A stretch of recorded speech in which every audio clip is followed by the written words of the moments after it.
My name is Olivia, and I'm 40 years old. I've been married to my husband, Michael, who is the same age, for 10 years. We used to work in the same department, but now we're in different branches. Michael is a responsible man who is admired by his coworkers. He likes to show off a bit and doesn't want to show his weaknesses. He's very confident, ambitious, and good at his job. His bosses like him, and they expect him to get promoted soon.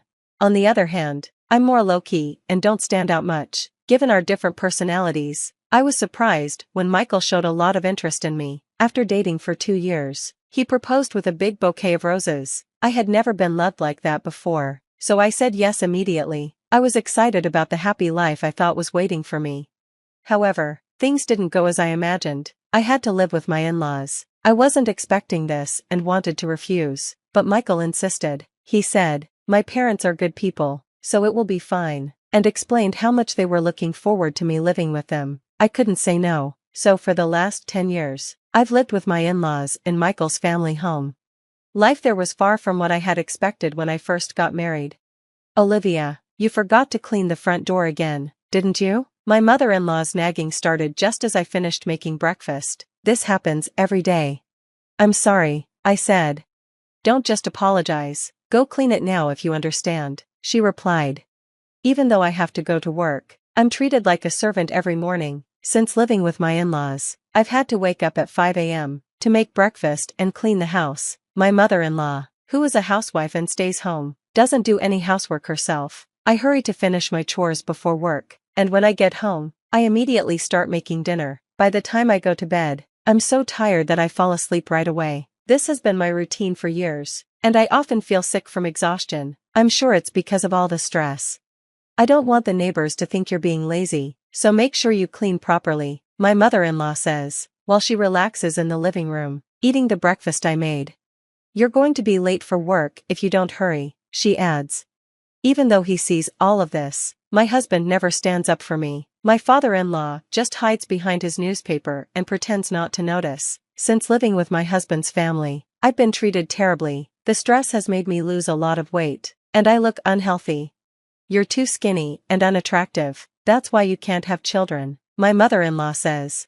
I suddenly lost a lot of weight, and my period stopped, making it impossible for me to have a child. Even though all of this was caused by my mother-in-law's stress, she kept blaming me. Before I got married, I used to take good care of my health and appearance, but now, there's barely any sign of that left. I feel depressed all the time because of the constant harassment from my mother-in-law, and when I see my changed appearance in the mirror, it shocks me. I've become completely submissive to her, and I've grown so apathetic that I don't even want to leave the house anymore.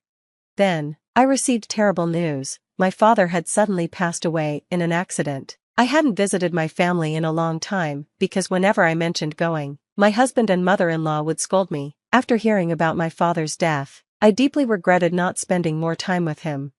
My family home is only about an hour's drive from my in-laws' place, so I asked my husband and mother-in-law to attend my father's funeral. "There's going to be a funeral for my father," I began, but they cut me off before I could finish. "We're not going. Just let your family handle it," they said coldly. I was shocked by how heartless they were, holding back tears of grief and anger. All I could reply was, "Understood." At my father's funeral, many people gathered. He was self-employed and had many connections, and everyone there was crying, showing how much he was loved. "Olivia, it's been a while, but what happened to you? You've lost so much weight," my mother said, shocked by how tired and worn out I looked. "Oh, it's nothing," I tried to brush it off.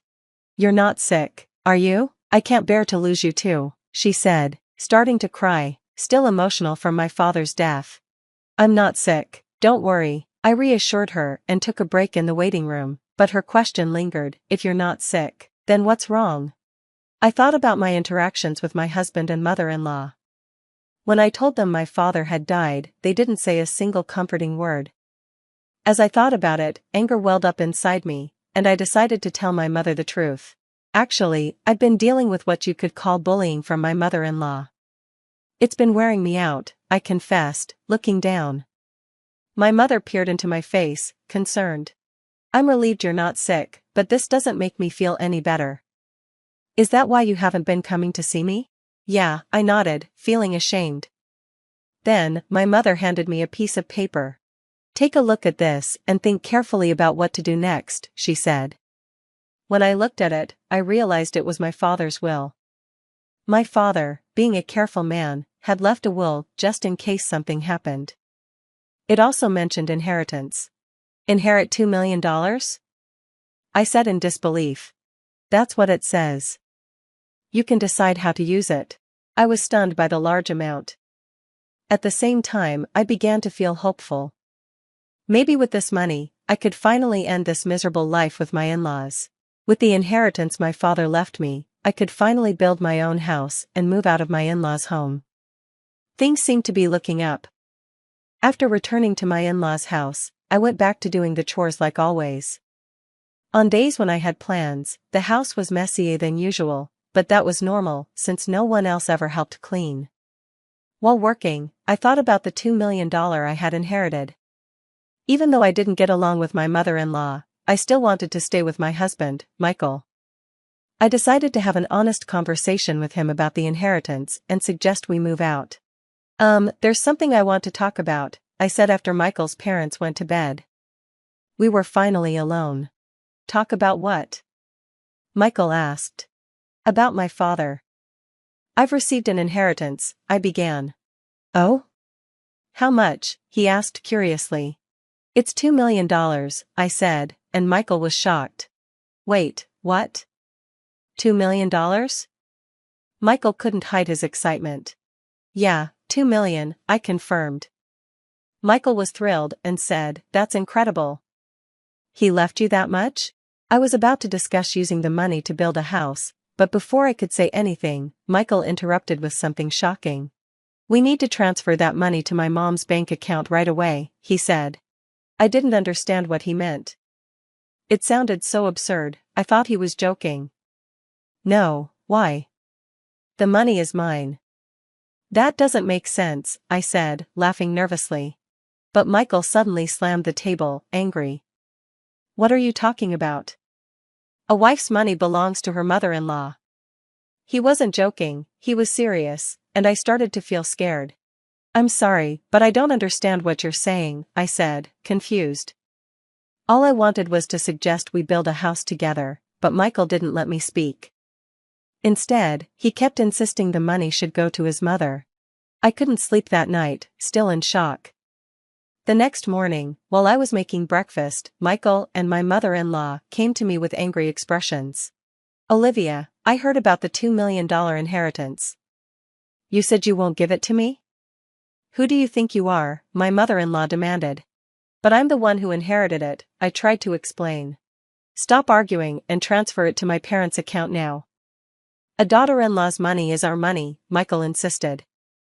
They were determined to take the inheritance, no matter how much I refused. They kept blaming me, and I realized my resistance was useless. Michael then showed me a piece of paper. You're getting carried away because of this money. I'm the one who's been supporting you. If you don't change your attitude, it's divorce. The paper was a divorce form, already signed by Michael. He handed it to me and said, Take this and go back to your parents' house. If you apologize properly, I might reconsider. I stared at the divorce form, feeling shocked. Memories of the past came rushing back. I had never been financially supported in this house. In fact, I had been paying the same amount for living expenses as Michael, and all the household chores were my responsibility. I hadn't received any help or care from my in-laws, even though I had always tried my best. In the end, they were trying to steal the money my father left for me. If I stayed, I might have felt pressured to give them the inheritance. But I knew this money was meant for me, and being told to leave, I saw it as a chance. Holding the divorce papers that Michael had already signed, I realized that my future was now in my hands. I resolved to never give up my father's inheritance. I made my decision. That day, after finishing work, I returned to my parents' home. I'm home, I said, feeling relieved. Welcome back. I had a feeling you'd be back soon, my mother greeted me with a warm smile. Despite my exhaustion, she had prepared a meal for me. I couldn't remember the last time I ate food made by someone else. As I took a bite of her warm cooking, tears welled up in my eyes, it was so delicious. Did you tell your husband about the inheritance? My mother asked.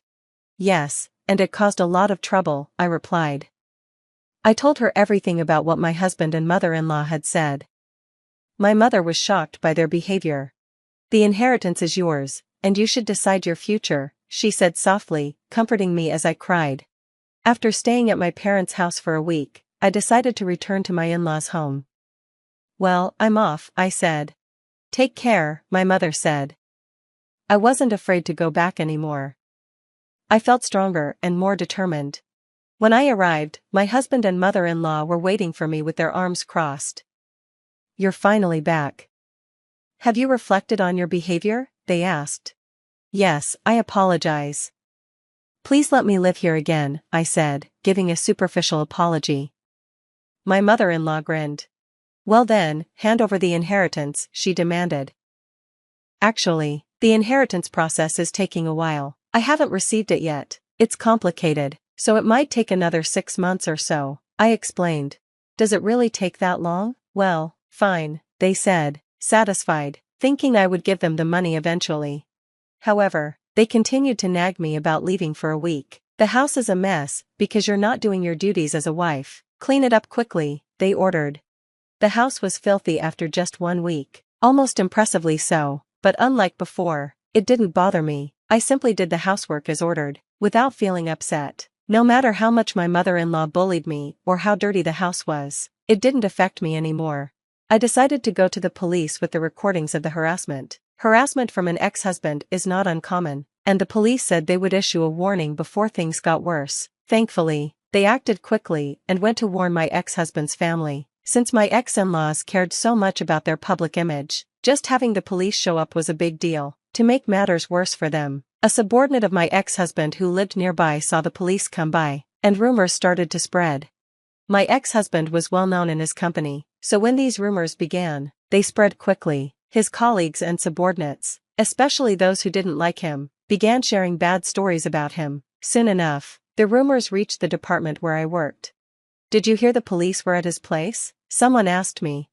I'm divorced now, so I don't know much about him anymore, I replied loudly, making sure others could hear. I was fed up with the abusive language from my mother-in-law and my husband. This only fueled the gossip further, and it didn't take long for the rumor to reach my ex-husband's boss. His boss, fed up with the bad reputation my ex-husband was creating, said, "You've been getting a lot of bad rumors, and I hate men who don't take care of their wives. Plus, this is bad for our company's image, so I'm transferring you."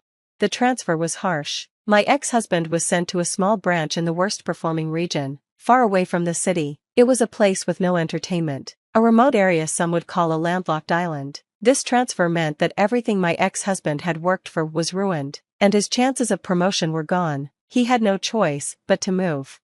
As for my ex-mother-in-law, she was likely shocked by her son's ruined reputation and could no longer live with him. She became reclusive, eventually developing depression, and there were even suspicions of dementia. She started causing problems at home, and my ex-father-in-law was left to take care of her.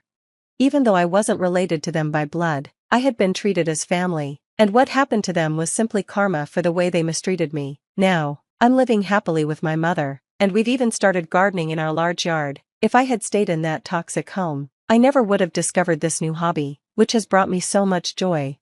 With my new, peaceful life, my health has improved, and I feel alive again. I'm so happy to have cut ties with my former in-laws. Connie was in a gloomy mood today. Her yellow sedan was moving along the highway, swaying from side to side, in time with the roughness of the road, like a boat on small waves. Her 7-year-old daughter's voice snapped her out of her gloomy reverie. Tara, seated in her special child seat, asked, "Mum, are we going to work long today? I'm getting hungry." Connie replied, "We'll complete one more order and then take a break for a snack. Can you be patient, sweetheart?" "Sure I can. What's for lunch today? Sandwiches or pancakes?" Tara inquired further. Winking mysteriously at her daughter, Connie responded, "I won't tell you. Let it be a surprise. I'm sure you'll love it." Tara's face lit up with a sweet smile, which is characteristic of all children, and it warmed Connie's heart. So what if I lost my divorce case today? Let my husband choke on his wealth. We don't need it, she thought. As if in agreement with her own sentiment, Connie smiled at her reflection in the rearview mirror and answered the dispatcher's call. 2 passengers, a man and a woman, will be waiting at the bus station entrance. I've already informed them of your car number, the dispatcher said in a well-practiced voice. Okay, thank you, I'm nearby, she responded, shifting gears. Glancing at Tara, Connie noticed her daughter was dozing off. She's exhausted, but we only have one more ride before we can take a break, she reassured herself. Connie disliked bringing her daughter to work, but there was no one else to watch her. Connie couldn't afford a nanny yet. As for her mother, she lived in the village and worked on a local farm from dawn to dusk, providing for her youngest son, who used a wheelchair. Connie's brother used to be a tractor driver, but after a road accident, he became wheelchair-bound. His wife left him, and the only family left to help were Connie and their mother, so there was no way to leave there a lively child like Tara, who always needed supervision. Connie spotted the passengers the dispatcher mentioned immediately. They stood there holding small travel bags. The couple appeared to be in their early 30s. Probably a family, Connie mused with a touch of envy. The couple greeted her politely and settled comfortably behind her, softly closing the door without a slam. This pleased Connie. They were respectable customers who took care of her car and didn't unnecessarily slam the doors. Upon seeing the sleeping child in the front seat, the strangers spoke in hushed whispers. "Could you take us to the cheapest hotel in the area?" the man asked in a low voice. Connie nodded in understanding. "Sure. There's a hotel called Mary. They provide good service and their prices are reasonable. I stayed there with my daughter for a while." "We're truly grateful," the passenger responded. Silence filled the cabin. With over a year in her profession, Connie had learned to adapt to her clients. If a talkative passenger came on board, she had a range of stories ready, funny or sad, long or short. If the passenger preferred silence, she remained quiet, enjoying the steady hum of the engine or soft music. On this occasion, she decided not to turn on the radio, allowing Tara to sleep a little longer, hoping she'd wake up rejuvenated. While Connie was driving, the passengers began to whisper behind her. Having long grown accustomed to this, she usually let people's chatter wash over her. However, this time was different. They mentioned her ex-husband's surname. The first to speak was a man. "Well, are you all ready? Is Manzarello sure he'll hire us?" The woman hesitated before responding. "Yes, don't worry. I've thought of everything. I'll get a job in his office as a cleaner and you can watch him. This time, Scott won't escape. I bet he can't take such a blow." Connie hit the brakes in surprise, causing her yellow car to stall. The sudden stop agitated the passengers, and Connie took a moment to breathe. "Wow, she's got quick reflexes. It's a good thing nobody was behind us. We could have been in trouble." Connie's daughter Tara remained oblivious to the situation, fast asleep in her car seat. "Is something wrong? Why did we stop?" the man asked. Connie quickly regained her composure and replied, "Nothing to worry about. Everything's fine. There was a pothole ahead, so I stopped to avoid it." The passenger shook his head, appearing doubtful, but didn't comment further. The rest of the way, Connie could think of nothing else but the conversation between these two strange passengers. Initially, she even thought they were talking about a different Manzarello, but when the woman mentioned Connie's husband's name, everything clicked. Connie was uncertain about what to do with this newfound information. She quickly surmised that something sinister was being planned against her ex-husband. But what could she do personally? Warn the man who had abandoned her and their daughter, leaving them with practically nothing, or ignore her conscience and accept the situation as it was? She didn't have an answer to that question. Soon the hotel came into view, and the passengers readied to pay the fare. The woman took out her old-looking wallet and handed Connie a couple of bills, a little more than the amount to be paid. "Here, keep the change, buy something for your little one. She's just lovely." Connie smiled bashfully, thanking the client for the tip. Although it was a small amount, it gave her satisfaction. After a quick glance at the strangers, she started the engine and headed to their regular spot on the riverbank, where she and Tara often had a snack. Beyond the woman's will, her thoughts kept circling back to Scott, who had won their divorce proceedings. It wasn't about alimony or business. She didn't need them. What really upset her was the house. They had bought it together, and Connie's mother had invested money too. She had been saving for years to give it to her daughter for her wedding and give her a solid start. The woman, having experienced hardship in her life, wanted to give her daughter the best she could. It wasn't a fortune, of course, but it was a substantial sum of money. However, Scott saw things differently. During the divorce, he conveniently pretended to forget that the house was bought with joint funds. He got some help, sorted out fake documents, and suddenly he owned the house. Connie was blindsided. Not only was Scott refusing to pay alimony, but he had also taken their house. To add insult to injury, Scott's lawyer presented the court with a DNA test to challenge Scott's paternity of their daughter, Tara.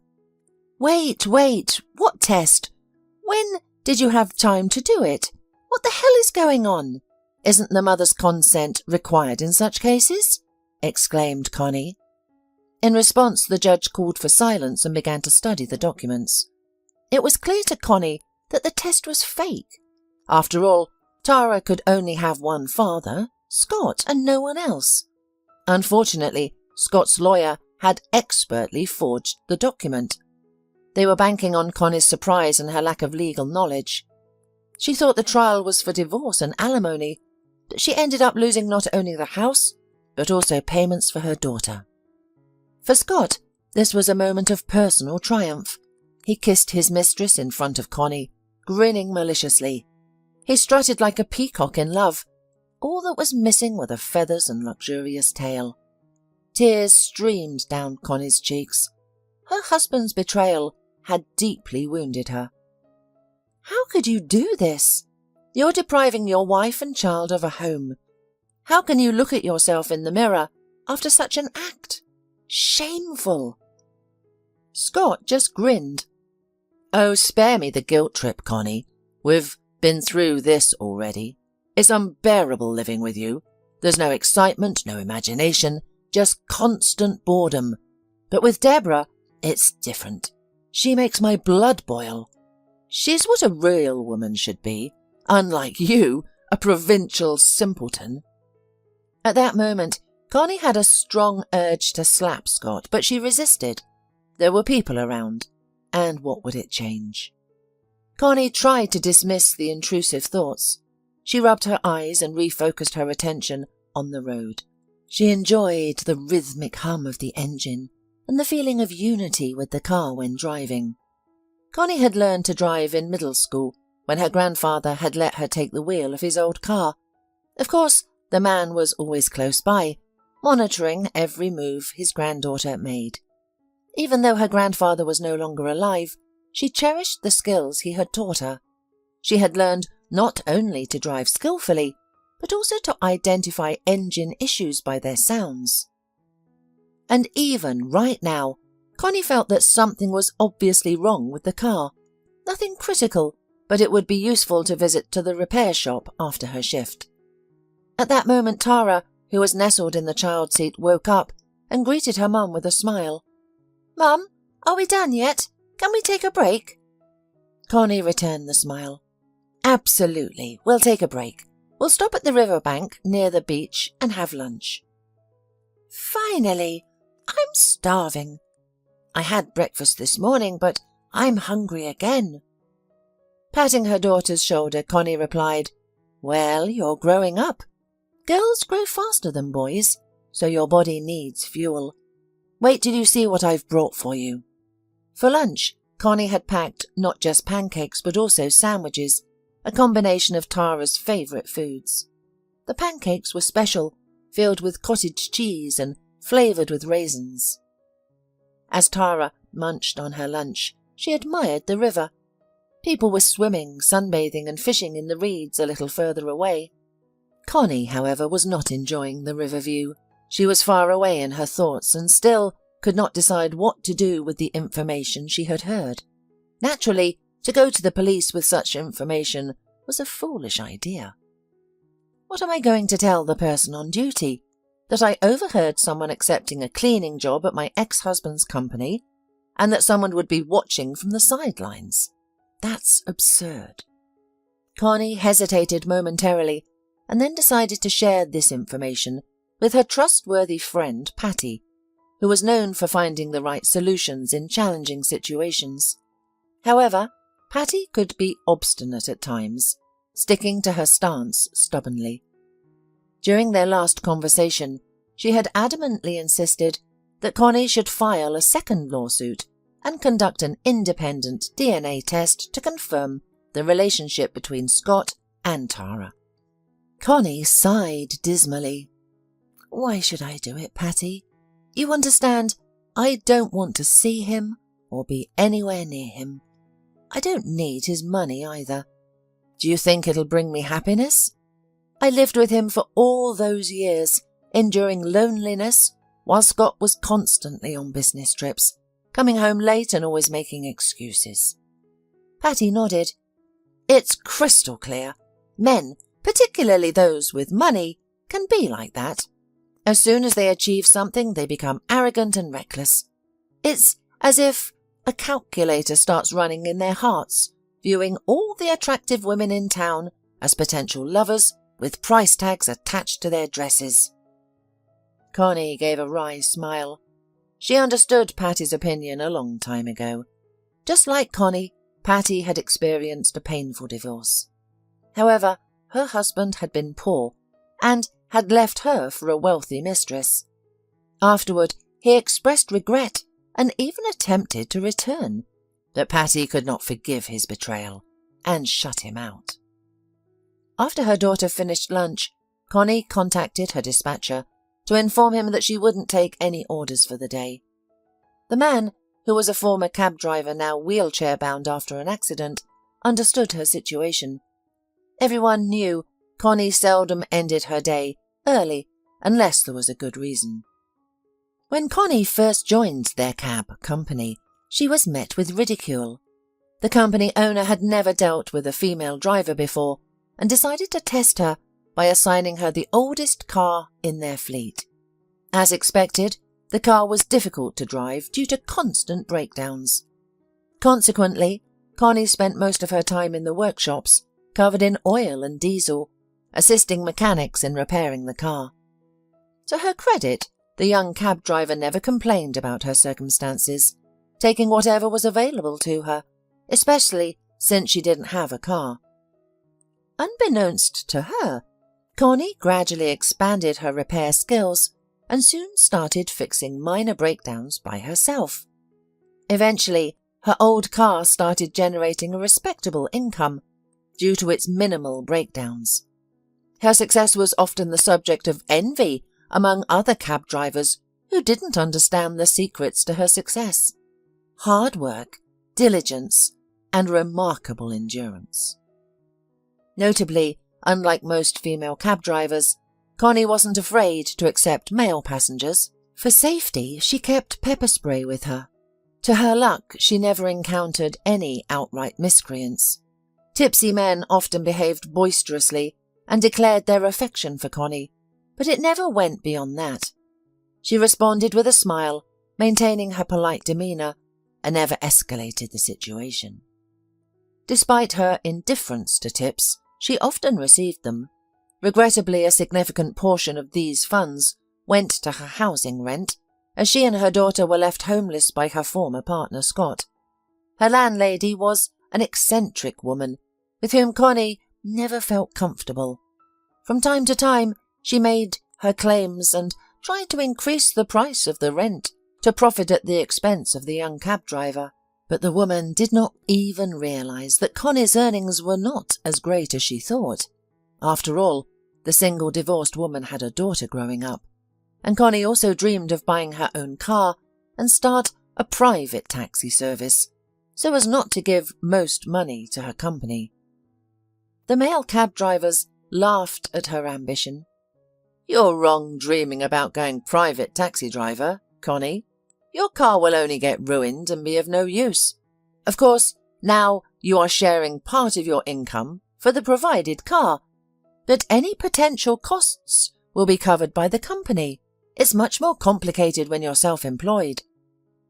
But Connie yearned for freedom and a more flexible schedule than her current one. After her daughter Tara finished eating, Connie handed her a pack of wet wipes to clean her hands.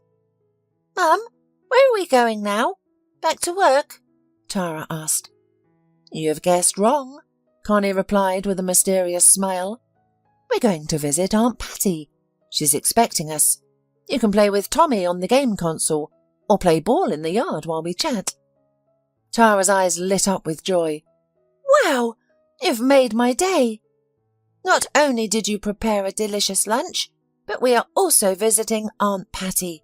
She always has such tasty candies." Connie smiled with a slight upset, catching herself in the thought that her daughter was obviously not getting enough sweets because they constantly had to save money. 10 minutes later, the mother and daughter were there. Patty was already waiting for them, having put treats on the table and poured a cup of fragrant tea with bergamot. Only Tara did not touch the tea, as she immediately ran to play with Patty's son. Tommy had more than enough toys, and therefore the girl, accustomed to Spartan conditions, was ready to play cars and soldiers, and even to shoot from a toy gun. "Well, tell me, Connie, what brings you?" Patty asked, squinting one eye. "I doubt you left work early just to see me." Connie blushed, embarrassed. Patty had always been perceptive, and Connie could never hide anything from her. "What can I say? Patty, I don't even know where to start." Patty frowned. She had never seen her friend like this before. Sipping her tart tea, Patty decided to let her friend reveal everything in her own time. Fortunately, Connie didn't keep her in suspense for long, and quickly got to the heart of the matter. As she listened, Patty shook her head in disbelief. When Connie finished her story, Patty rested her chin in her hand and asked, "So, what's your next move? You're not planning to warn your ex about the danger, are you? Honestly, I doubt they are planning to harm him physically. It might just be a planned robbery, but catching a slippery fish like your Scott won't be easy, so this duo's success is far from guaranteed." Connie sighed sadly. "I'm not sure if I should tell him or not, Patty. I'm feeling uneasy. Of course, no one ever said that there should be no retribution in life. But what if these people are planning serious crimes, and by keeping quiet, I am indirectly assisting them?" Patty waved her hands in protest. "You're so funny, my friend. You're deep in debate. What's there to ponder? Your husband left you and Tara without a home or money, and disgraced you in front of the whole city, and you're contemplating whether to stay silent? Where's your pride? Imagine him laughing at how he fooled you." Connie shook her head doubtfully. Still, something held her back from revenging her ex-husband. "You know, Patty, I haven't decided yet, but I think I'll tell him the truth and let him decide what to do. Perhaps I'm mistaken, but I believe I'm doing the right thing. Otherwise, I'll lose my peace. My heart is already in turmoil. What if something happens to Scott? No, that's not for me. I'd rather warn him of any impending danger. He's smart enough to figure things out." Patty hummed in disappointment. "Yes, my friend, you're a real stickler. You're too moral, too honest. You know, in life you don't always have to act according to your conscience. Sometimes you might even need to deceive. Otherwise, you'll be devoured by insatiable sharks. and you're as defenseless as a child. You've lost your daughter's alimony due to fake documents. Why don't you get a DNA retest? I told you to hire a lawyer, and you went ahead alone. Now look at the outcome. Connie was hurt by her friend's words. After all, she couldn't change the way she was raised. Her grandmother and mother both earned an honest living, and the woman believed that lies and deceit would always be revealed, no matter how tangled the deception. After a while, Connie said goodbye to Patty and left. Sensing her mother's mood, Tara followed silently. Meanwhile, in Scott Manzarello's office, a different scenario was unfolding. Upon seeing the new cleaner's figure, he meaningfully commented, "With such a resume, I think we'll work well together. But I must warn you, I don't tolerate absences, maternity leave or any other kind of nonsense. The work is tough, but doesn't require thought, and you'll be paid on time. You get 1 vacation a year, and if we work well together, a 13th month salary. So, take this job seriously." As we know, nothing can be hidden from women, especially when they work in close contact. Therefore, it is natural that Deborah's stylish outfit and exquisite manicure did not go unnoticed. "She looks more like a model. Look how she walks, like she's on the catwalk," a colleague whispered. Scott was immediately attracted to Deborah's beauty and style. Upon meeting her, he forgot about his mistress, Becky, with whom he had left his wife and caused a scandal involving their home and property. Becky was not in the office at the time, which allowed Deborah to charm Scott as she saw fit. She sat on the chair's edge and looked at the director with eyes so captivating he could easily become lost in them. Deborah playfully fluttered her eyelashes, causing a stir in the businessman's heart. She asked, "Do you think there are any career advancement opportunities here? You know, from a cleaner to a higher position? I don't mean right away, maybe in a month or so," she said, and delicately licked her lips. The sound of her voice made Scott break into a sweat. Unintentionally, he reached for his tie to loosen it and breathe in the cool air from the air conditioner. "Actually, we don't usually provide that opportunity for cleaners, but if you need it, I can make adjustments. I'll need your full commitment, though I think you understand what I mean, don't you?" Scott replied, his voice trembling with excitement. Whenever he talked to Deborah, he felt like a high school boy on the first date with an experienced beauty. Deborah was looking at him unblinkingly. Her eyes were as blue as lakes under a clear sky. "Well, thank you for your help, Mr. Manzarello. I'll consider your suggestions, and I hope I won't disappoint you," Deborah said in a languid voice, leaving the office with a graceful stride. Scott's heart pounded like a trapped fish. At that moment, he was ready to leave Becky for the sake of this beauty, who, for some reason, had taken a job in his office. What is this? A calculated plan or a heavenly providence? Scott didn't know that, nor did he know that only a couple of hours ago, this woman, in an entirely different guise, was riding along with his ex-wife Connie, and was nothing special. Now the man was captive to this fatal beauty and could think only of her. It should be said that the new cleaner did her job perfectly, and she was able not only to flirt with the boss, but also to wash the floor, tidy up the window panes, and steps at the entrance. Surprisingly, but the office staff couldn't pinpoint why they were so drawn to her.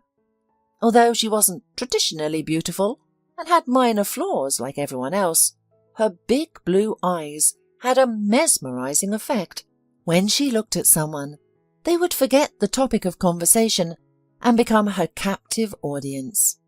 It was akin to a hunting scene, where a graceful predator hypnotizes a fast rabbit with its cold, lifeless eyes. A week passed, and not a day went by without Connie feeling the urge to phone Scott. It was as though an angel and a demon were battling in her heart. She wanted to warn Scott.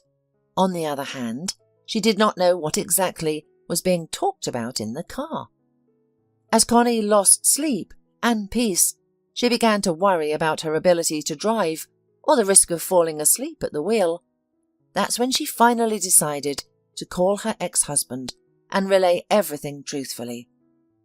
After her first call went unanswered, she swallowed her pride and dialed again. That's when she heard Scott's disgruntled voice. "Hello, what do you want? We've settled everything, haven't we? I don't have any money. Don't even ask. And I'm not going to take care of someone else's child." Caught off guard, Connie stuttered. "It has nothing to do with the child. And for your information, Tara is your daughter, and you know it. Don't put on a show. Do you think I'm pestering you? I don't need you at all. I'm calling about something entirely different." Scott smirked. "Well, go ahead. What's the other reason? Looking for a job with me? You're too late. I just hired a new cleaner. You could be a janitor, but it's not pleasant. Dust, dirt, cigarette butts, always cleaning up after vagrants. I wouldn't recommend it. Better off driving your car." Connie made a great effort to pull herself together and finally get to the point of her question. "Listen, Scott. This may sound strange, but you're in serious danger.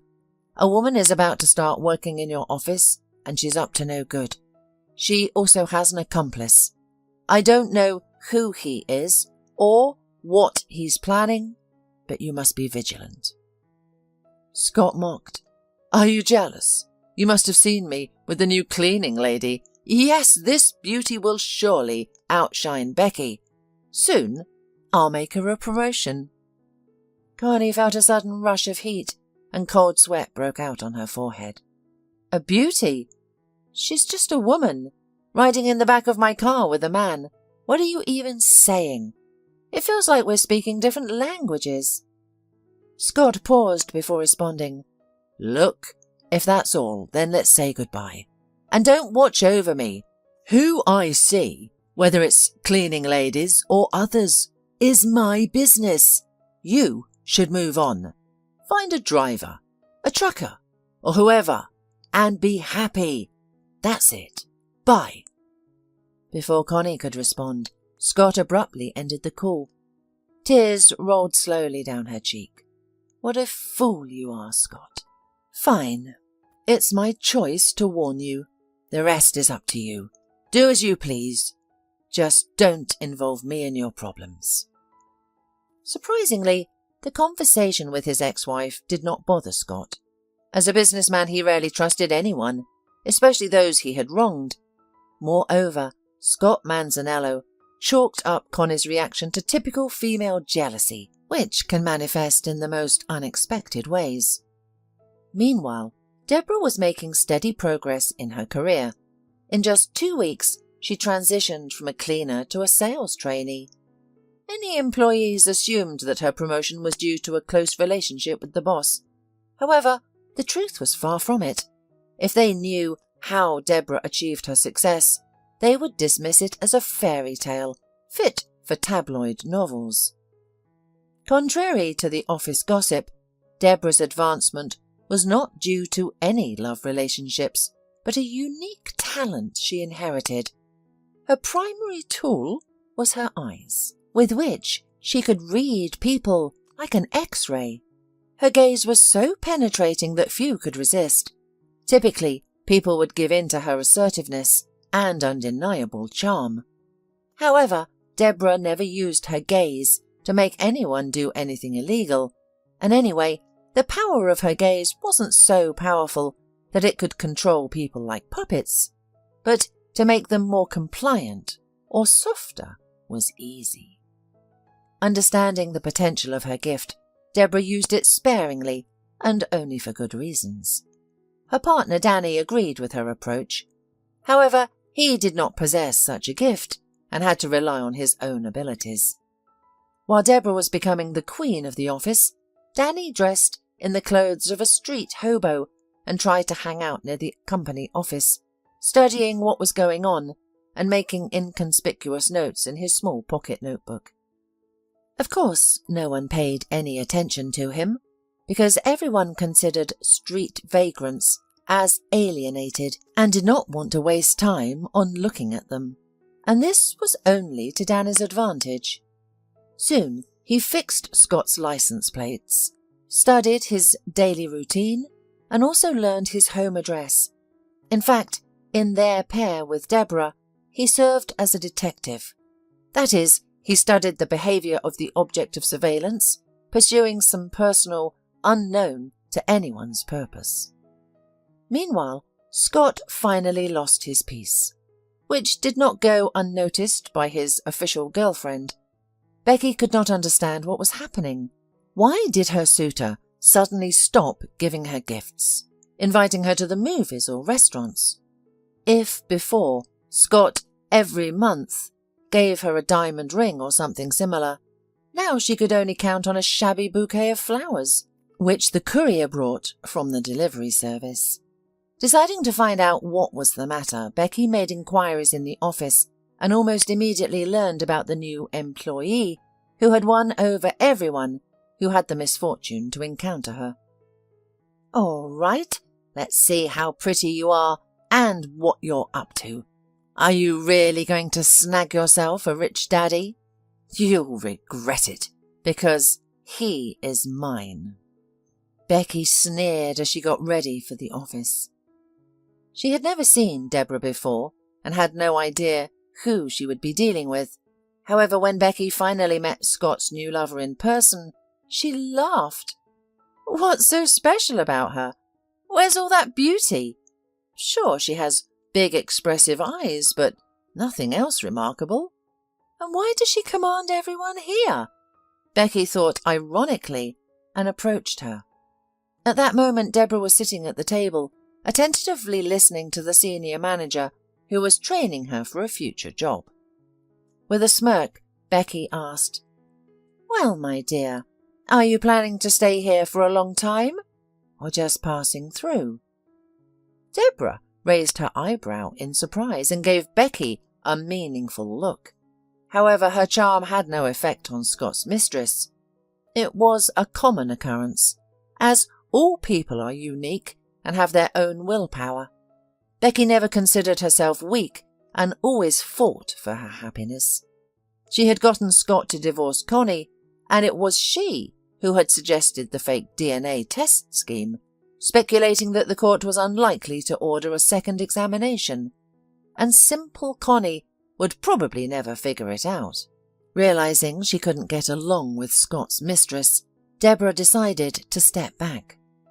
"Yes, I'll be with you for a while. I plan to build a career in Mr. Manzarello's company. It's critical to me," said the trainee with emphatic respect. However, her apparent submission had no effect on Becky. She quickly realized that the clever cleaner was trying to manipulate her, so she wouldn't interfere with her efforts to establish her place in the office. "Listen, dear, I think you need to clean the entrance steps. They're filthy. Can you start your internship later? I assume there are no objections," said Becky sternly and demeaningly. Deborah pushed aside the papers and went obediently to carry out Becky's instructions. Becky watched her with a mocking look, then turned to the department head. She should pause her internship for now. She has her work cut out for her. Who will clean the floors then? Let her resume her work when there's less to do. The department head embarrassingly tried to say that it was Mr. Manzarello's personal order, but Becky firmly declared, "And I said she won't be interning any more. I think my word is enough for you." The department head nodded in agreement and did not escalate the tense situation. She saw no point in arguing, especially when the final decision was uncertain. After all, Becky had been Mr. Manzarello's favourite for months, while Deborah might fail miserably in this situation. Meantime, there was little change in Connie's life, except that she had finally found peace. She was no longer concerned about Scott's problems. Her ex-husband had been informed, and he needed to decide his next steps. Connie continued working as a cab driver, often accompanied by Tara when there was no one to look after her. Connie would take Tara around the city and to interesting places, sometimes deliberately choosing routes that would entertain the girl. For example, instead of taking the shorter route through the city centre, she would drive down to the embankment so that Tara could enjoy the beautiful view of the river gleaming in the midday sun. Despite her friend Patty's skepticism, Connie decided to give a chance to online dating, but after encountering several individuals with visible tattoos and the smell of alcohol, she decided she wasn't ready for this kind of dating. One day, rushing to another client, Connie noticed the very passenger who was having a conversation with his companion about her ex-husband Scott. It would seem that there was nothing surprising in this, if it were not for the new appearance of this stranger. External changes in him were so striking that Connie did not hold back and even slow down at the curb. The thing was that in such a short time the man had sunk to the bottom and become a street vagrant. His clothes were tattered, his sneakers nearly worn out, and an equally worn cap sat on his head. It was quite a sight. Upon opening the door, Connie quietly called out to the man, who turned and recognized her. "I don't know your name, but do you need some help?" she asked cautiously. Clearly embarrassed, the man quietly replied, "No, thank you. I'm not what you think. I'm not a beggar. It's a different situation." After a moment of thought, Connie invited the man to join her. "Please sit. I won't take much of your time. I overheard part of your conversation with your spouse when I drove you to the hotel. Do you remember?" "Of course I remember," he answered without hesitation. "I recognized you right away. My name is Danny Blanchard. Does my last name ring any bells?" Connie shook her head. "No, it doesn't. Should it?" He grinned. "Our father was a true titan in the business field. He mentored many, helped numerous individuals stand on their own 2 feet. He took Scott Manzarello under his wing as well. My sister Deborah and I weren't heavily involved in business at that time.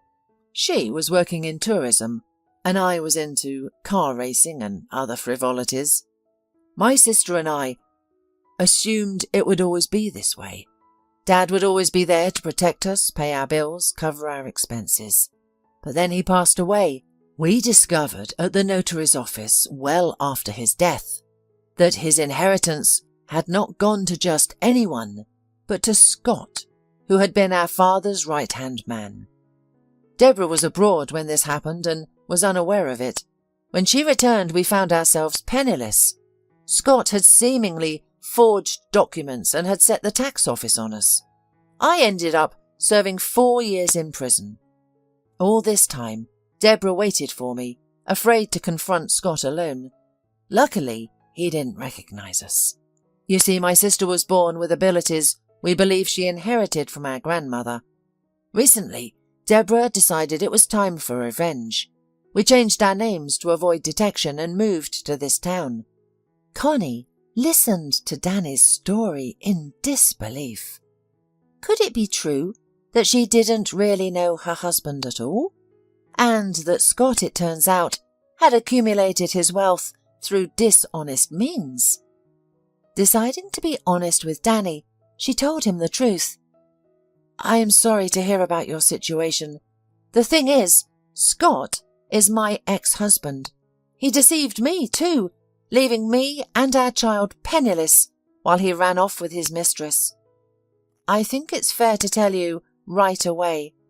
The thing is, I warned him, but Scott didn't take my words seriously. I won't stand in your way anymore." Danny smiled sympathetically at Connie and said, "I understand. He's a real scoundrel. Don't worry, we won't hurt him physically. We'll deal with him in the same way he conned our father. No blood, no violence. He'll end up in jail just like me, and have some time to reflect on his life choices. So you're not actually a vagrant then? Connie asked, smiling. Danny grinned. No, of course not. It's all a sham. Makeup, wig and all. We just need to keep an eye on Scott. Even though Deborah is an expert at her craft, he might still expose her. Soon she'll gain access to his office and inspect his work safe. That's when he'll be punished. There must be irregularities in his business. For some unknown reason, Connie suddenly experienced a strong attack of worry, not for herself, but for this brother and sister, who had decided to challenge Connie's deceitful husband. As it turned out, Connie's intuition was right. Becky, seeing Deborah as a rival, decided to retaliate. She bought a set of hidden cameras and installed them around the office unnoticed. She felt that the cunning cleaner was hiding something, and there's something behind all that romantic stuff. It took about 3 days of waiting before something interesting appeared. After rewatching the video, Becky was taken aback and clutched her head in surprise. The thing was that the recording showed how Deborah had taken advantage of Scott's absence and, in the guise of a cleaning lady, had entered his study. There, she approached the massive safe and began to examine it. Then she took out of her pocket a piece of paper with a cipher written on it. Scott had likely, unwisely, opened the safe in front of Deborah, assuming he could trust this beauty. The safe soon opened with a faint click. Deborah began rifling through the documents expertly, indicating her proficiency in business papers.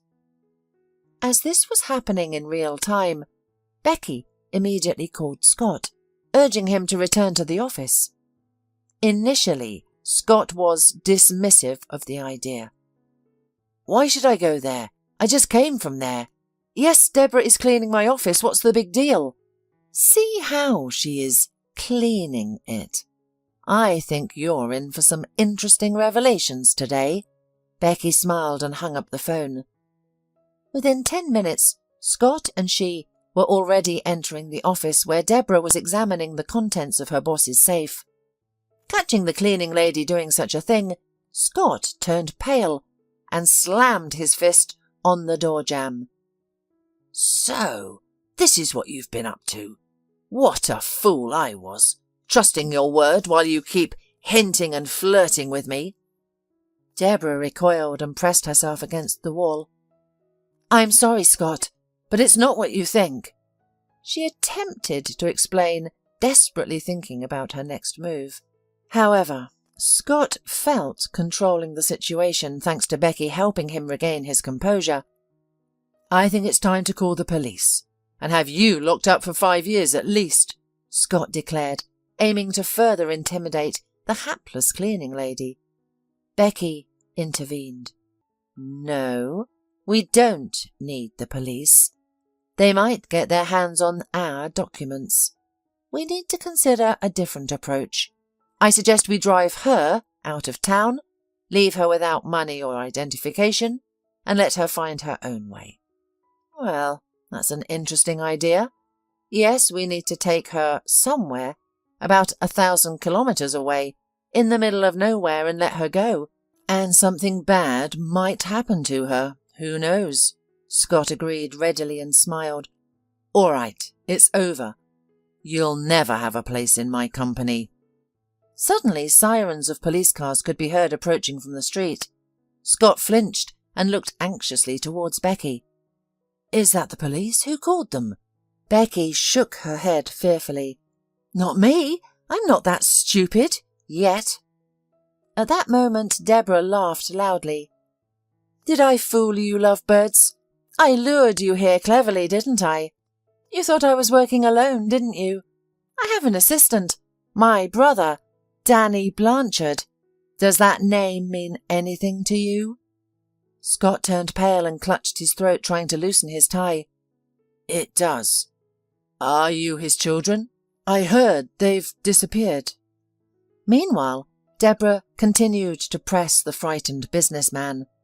No, they didn't disappear. I'm Michael Blanchard's daughter. Yes, the very man you left penniless, as well as you left your wife, Connie, right?" "You scum," Becky hissed, but Deborah ignored her threats. "Now, Scott, you will answer for everything. I've caught you and Becky in the act, and you naively thought I didn't know about the hidden cameras. Danny has been watching the office all along. He knew about the CCTV. "You wretch! I'll beat you with my own hands," Scott roared, impotently angry. At that moment the office door opened and police officers immediately filled the room. Minutes later, handcuffs were placed on Scott's and Becky's wrists. After an officer had examined the company director's safe, which held evidence of false accounting, masterful real estate scams, and shareholder fraud. Deborah grinned and winked at her brother, dressed in the clothes of a tramp.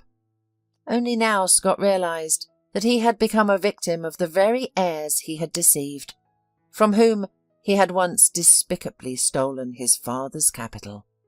The next morning, Connie learned about all of this from the local TV news broadcast. As she ate breakfast, Tara watched at the TV screen with interest. When her father suddenly appeared, she joyfully shouted, "Mum, look, there's a show with Daddy!" Connie couldn't believe it at first, but as she moved closer, her surprise was immeasurable. "Well, they've got him then," she said with a smile. "Scott and Becky, who used to bully people and felt like real kings in this world, will soon get what they deserve." The investigation into Scott Manzarello's case proceeded swiftly, resulting in both him and Becky standing trial. Scott's mistress received a suspended sentence, while Scott awaited a severe punishment, expecting to serve his entire term in one of the country's northern colonies. To Connie's surprise, justice not only affected the heirs of the late Michael Blanchard, but also her. Unexpectedly, she regained ownership of the house her husband had once taken from her.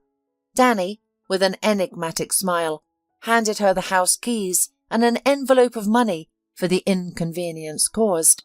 Connie stared at him in disbelief, suspecting that this might be a vivid dream about to be disrupted by harsh reality.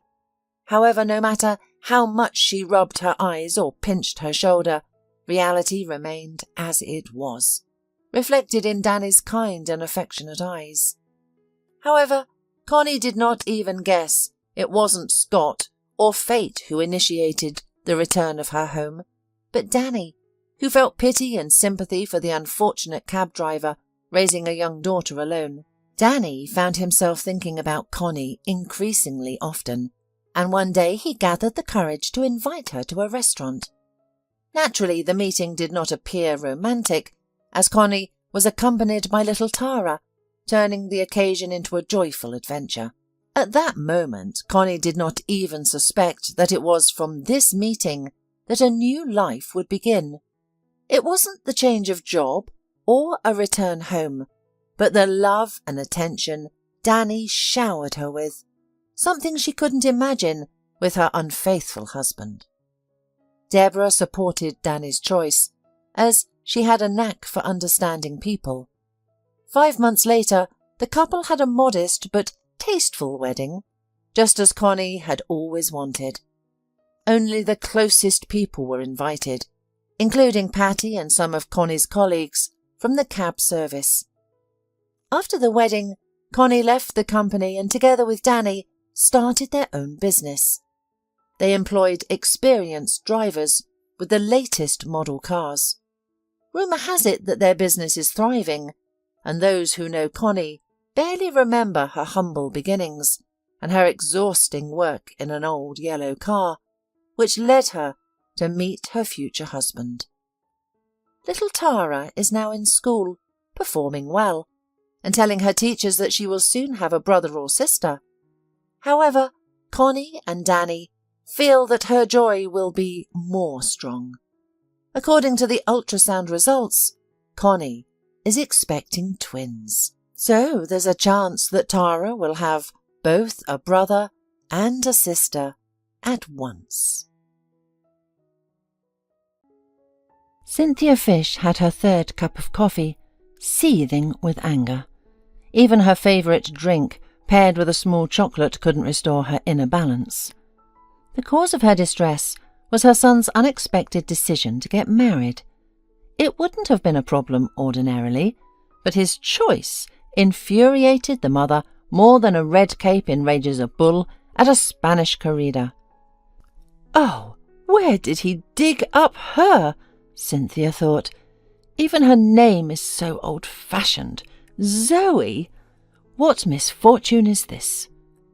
The secretary peeked into the office and asked obligingly, "Mrs. Fish, you have an appointment at the bridal store at 3 p.m. Have your plans changed?" Their director called, wanting to personally meet such an important client as yourself. Cynthia muttered under her breath, "Just great. I'll have to grin and bear it." Being successful and a media personality can be challenging at times. It wouldn't take much for the media to catch wind of why she's visiting the best bridal salon in town. While the official news of her son's wedding hasn't hit the press and television yet, it's only a matter of time. Soon a curious buzz will surround their family. Meanwhile, Philip and Zoe were oblivious to everything around them, lost in their love.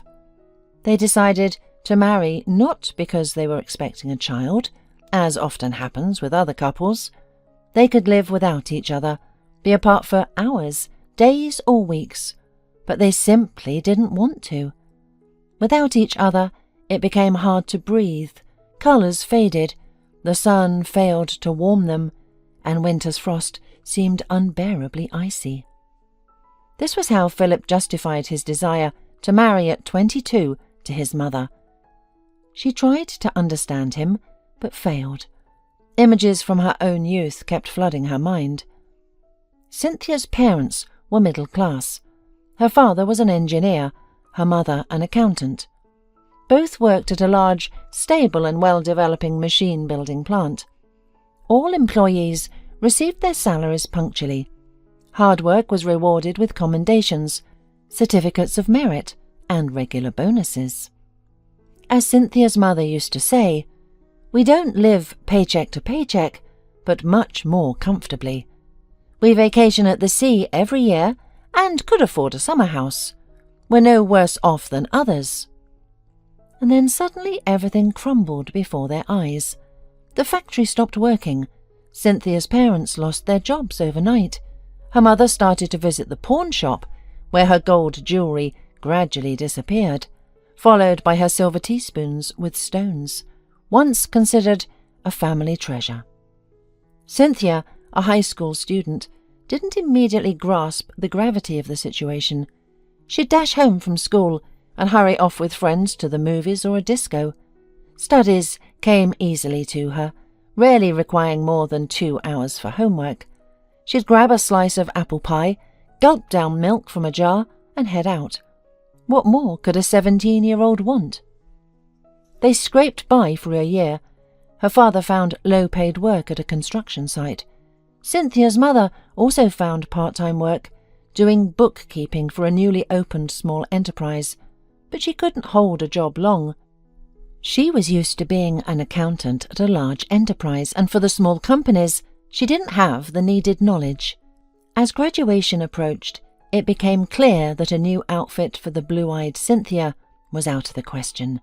So her mother turned to Samantha, who lived in their apartment block.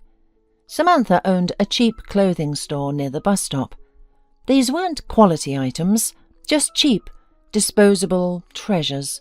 But the business thrived on quantity over quality, selling inexpensive goods that people could afford and not spend much money. A beautiful dress for Cynthia was found in Samantha's stock, but it was beyond the means of her parents. The girl was upset, but then Samantha offered to work for her for a week in exchange for the dress. Samantha wanted to rest, and no one could replace her in her work, so it was a mutually beneficial cooperation. The girl agreed, and soon the unexpected happened. All the goods left in her care were flying off the counters and hangers to their new happy owners. Neither Cynthia nor the surprised Samantha had anticipated such an effect. Samantha laughed. "Well, you're incredible, my friend. You have a magic touch. Even I couldn't sell the things so quickly. You're a natural salesperson, managing to convince even the most hesitant customers to buy. If you don't find your calling after school, I'll be happy to hire you as a saleswoman." At the graduation party, Cynthia was the belle of the ball. The dress she had chosen before was rejected. Instead, Samantha brought her assistant a cocktail dress that was nothing short of miraculous. A dark blue perfection matching her eyes, adorned with large white polka dot ruffles, flirty bows and sequins. High-heeled sandals completed the outfit. Not only her classmates, but all the other boys from her school invited Cynthia to dance. Everyone wanted to embrace such a delightful princess, but she was taken away from the evening by the lead singer of the musical band that performed at the prom. Stan was enchanted by the young girl. At 25, he couldn't remember ever having such a crush on anyone. "She's not just a girl. She's a delicate blue primrose, as divine and rare as the flowers my mother grows in the garden. She seems so fragile. I'm almost afraid to touch her," he thought to himself when he saw her for the first time. Stan kept these thoughts to himself, but gallantly invited Cynthia to have a coffee while the musicians took a break. The girl was flattered. The tall, long-haired, handsome man made her stand out from the crowd of other graduates. She was charmed by the attention of such a mature young man. He looked after her so wonderfully that evening, gazing so devotedly into her shining blue eyes that any girl would have melted in no time. Cynthia was no exception. Popular love songs stirred her imagination. The admiring glances from a bevy of suitors boosted her self-esteem. After the graduation ball, Cynthia allowed Stan to escort her home and even kissed him. He asked her on a date for the following evening. A family council on the graduate's future took place the morning after the festive evening. Cynthia firmly told her parents that she would enter into marketing and sales. She refused to listen to any arguments her parents made in favor of choosing a more prospective field, and the older generation was forced to retreat before such iron determination. Cynthia's immediate plans for the future somewhat upset her enterprising neighbour Samantha, but the girl promised to work at her shop after her studies. Samantha, in return, firmly promised a daily 5% of the proceeds and a joint trip for the procurement of goods. That's how Cynthia's future career began. She became quite a well-known personality in the regional city, the owner of a supermarket chain called Home and Family. In these stores, one could replenish food stocks and buy clothes, shoes, cosmetics, and household supplies for home repair and cleaning. Cynthia graduated from the Faculty of Economics at her local college. She considered studying law, but realized she no longer wanted to be a student, even part-time. Business consumed all her time. She was one of those entrepreneurs who could not only stay overnight in one of her many offices, but could live in them for a week without noticing that her son was beginning to forget what his mother looked like. Babysitters weren't saving the day. He missed her terribly. At such moments, Cynthia would literally grab Philip and take him off to some warm seaside where she devoted herself entirely to her only son, whom she loved beyond measure. She loved his smell when she buried her nose in the thick crown of his blonde hair. She loved his voice when she lay beside him in the evening and he demanded, "Mum, I don't want a fairy tale. I'm already big. Read me Financier by Theodore Dreiser, please." Philip grew up into a tall, handsome guy. He excelled in all school subjects, but gravitated towards literature and history. The choice of his future profession came naturally. He easily entered the Faculty of Journalism. Cynthia didn't even need to use her connections in university circles. And now Cynthia declined her chauffeur's help, deciding to drive to the bridal salon herself. She loved driving, but her position obliged her to maintain a certain image and keep a staff in her house. Although she disliked these nods to the so-called elite society snobs, she complied. If she could, she'd ride her old motorbike from her country house to the city and back. Philip's father, the same musician from the ensemble that entertained young people and parents at the graduation party, had taught her to handle the iron horse perfectly. Back then, on their first date, he picked her up on a brand new Ducati, shimmering in the sun with bright-coloured headlights. Cynthia waited for their meeting with bated breath, thrilled by his dashing wheels. Their romance spun and developed rapidly, but like a bright comet across the sky, it disappeared quickly behind Stan's new love horizons. It turned out that the young man constantly sought young, inexperienced hearts. He liked to be the first man for young women. After playing with another pretty doll baby, or bunny, as he liked to call his admirers, he'd vanish without a trace. He courted beautifully. No one could resist his charm and charisma. He never forced anyone, spared no expense for nice gifts, pampered and showered with compliments, waiting for the girl to want to thank her boyfriend herself. A week after their first date, Cynthia flaunted beautiful gold earrings. Her girlfriends were crazy with envy. Cynthia's parents didn't interfere in her love affairs. They saw their daughter's eyes burning with happiness, but didn't worry. Stan seemed decent. Cynthia didn't stay overnight, and she never returned home late. Warmed by the young man's hot embrace, the girl flew home on wings every time, then lay awake half the night, remembering her gentle friend. The end of their romance resembled a hackneyed, tearful melodrama plot. Autumn rustled outside with yellow and scarlet leaves. Stan began to appear less often. Cynthia had to spend some evenings with her notes instead of going on dates. Then increasing fatigue started to set in. Her appetite disappeared, and she felt persistently nauseous in the mornings. It didn't occur to her that she was already 2 months pregnant.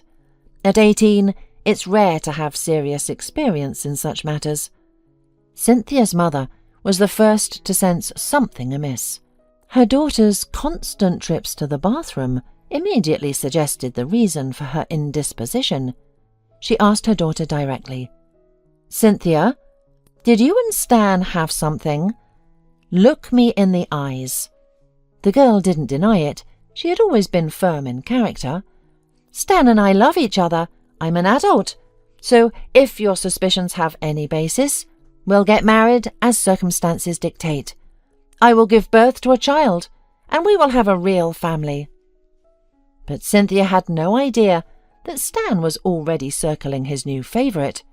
At that very moment, he was taking another naive young lady to an ice cream parlour, eagerly anticipating to seduce her. In his dreams, he had already pictured how this joyful event would unfold, completely forgetting about Cynthia. She was a bygone stage in his career as a local Casanova. The conversation between Cynthia and Stan took place a couple of days later. He calmly received the news of her pregnancy. Neither paternal feelings nor even a small fraction of responsibility troubled him. "Babe, you're not a little kid anymore. You should have taken care of that right away. I can't be a dad. You know that. My whole apartment is full of music equipment, and the guys and I rehearse in my studio all the time. A baby won't be comfortable there. To be honest, I wanted to tell you that our love affair is over. It was just an infatuation on my part. So goodbye, and don't hold a grudge." Then he added through clenched teeth, "I'm not a monster. I'll give you plenty of money for the termination. When you're done with this case, find me, and I'll pay you back what you spent." Cynthia loved Stan deeply, living and breathing only for him. Now, after his words, her soul withered, her heart encased in ice. Another quality in her character was her pride. She could compose herself, maintain her dignity, grit her teeth in silence, and make life-altering decisions alone. At home, she gathered her parents in the small living room and declared, "There will be no wedding. In fact, there will never be a wedding in my life. But I'm keeping the baby. It's not my child's fault. They have a scumbag for a father. I'll make up for everything they won't get from him." The wedding store was across town in a new building. On the way, Cynthia tried to banish her memories, steeling herself so Zoe and the store staff wouldn't see her distress. The store welcomed Mrs. Fish like royalty, ushering her to the rows of luxurious dresses. The director, who was a man in his 50s, fawned over her, exclaiming, "Mrs. Fish, do you really have a grown son? I thought you were no more than 30. Cynthia inwardly cringed. She'd never enjoyed forced niceties. Aloud she said, "I hope news of my only son's wedding isn't flying around town on the wings of gossip from your store." "You can be sure." The director's voice oozed like honey. "My girls know discretion. We understand the need for privacy." Zoe was sitting in the vast room with its many changing booths, trying to blend into the elegant couch. Memories washed over Cynthia again. She saw herself, heavily pregnant, working at Samantha's store. The baby would need so much after birth, and her parents were still jobless. In the distance, outside, she spotted Stan, tenderly embracing his new girlfriend. The girl pointed at the colourful swimsuits in Samantha's shop window, and they came in. Stan, unashamed, greeted Cynthia as a mere acquaintance. After buying a swimsuit, the couple left. Cynthia couldn't bear to touch the money Stan carelessly pulled from his pocket. It felt tainted. Those 5 minutes marked the death of her love for Stan. The faint hope in her heart flickered and died forever. As always, Cynthia didn't cry. Her eyes remained dry, pitying only the foolish girl who left with her new swimsuit. Philip's birth certificate showed a blank for father. For 22 years the boy was hers alone, blood of her blood, flesh of her flesh. They needed no one else. The bridal salon director, hovering near Cynthia, gushed, "Only the best for you and your future daughter-in-law. Choose, try on, select accessories. A wedding day is such a special day for a girl. With the right groom, it becomes a cherished memory. I'm sure it will be just so in your case." Cynthia glanced at her future daughter-in-law, who seemed to be trying to disappear into the furniture, and she sighed inwardly. What a wimp. Others would be eagerly browsing dresses, pestering the consultants. This one acts as if it's someone else's wedding. Steeling herself, Mrs. Fish commanded, "Girls, take Zoe's measurements. We'll only look at the latest 2 collections. Nothing outdated. Various shades of white are fine, but remember the bride has brown eyes and blonde hair. Understood?"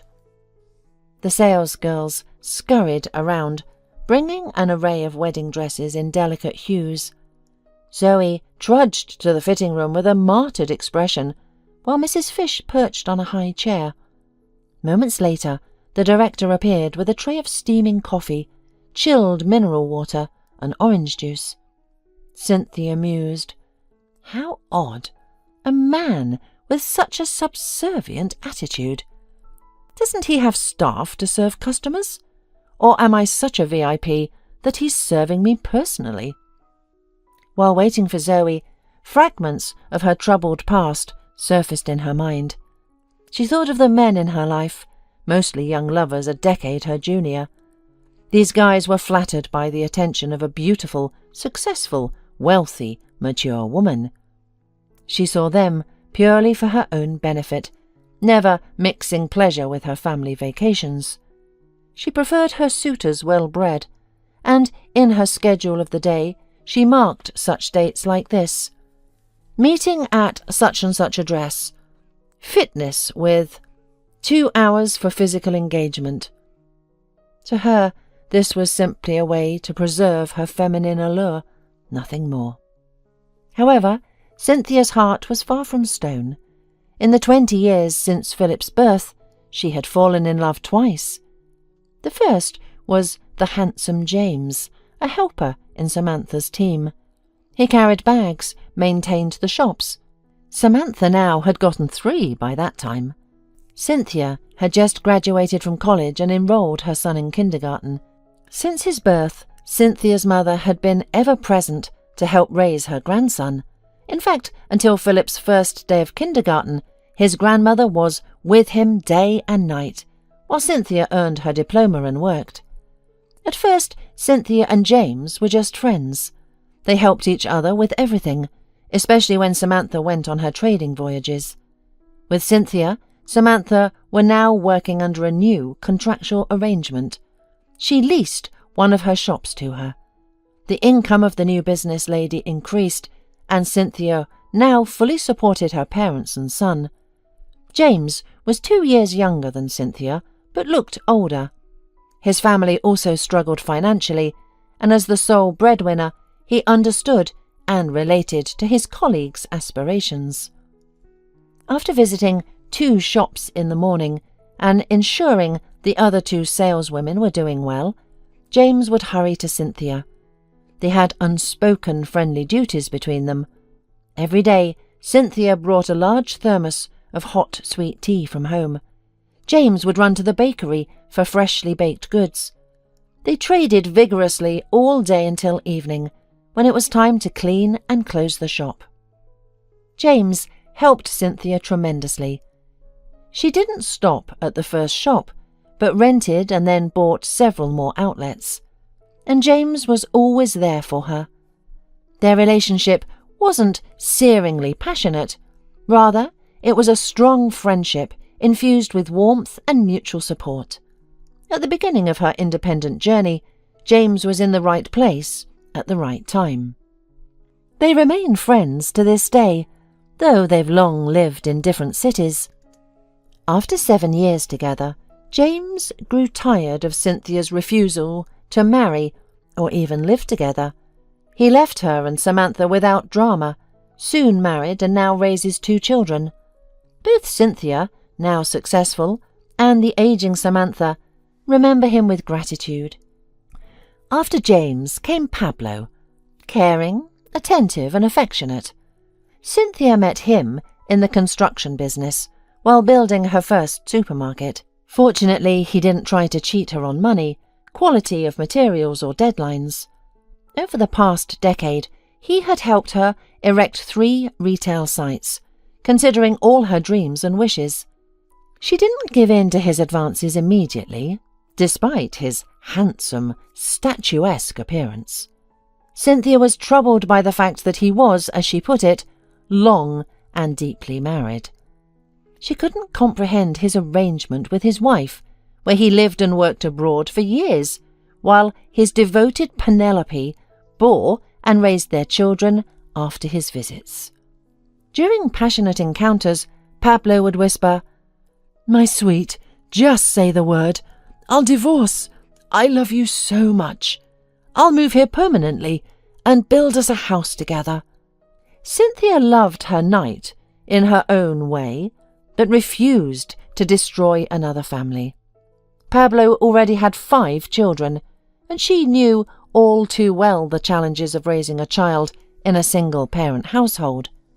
She preferred that Pablo's offspring have at least a nominal father, who appeared a couple of times a year bearing gifts, rather than no father at all. In her lover's promises, she latched onto one word: home. She realized she wanted her own dwelling, a nest, a secluded shelter from prying eyes.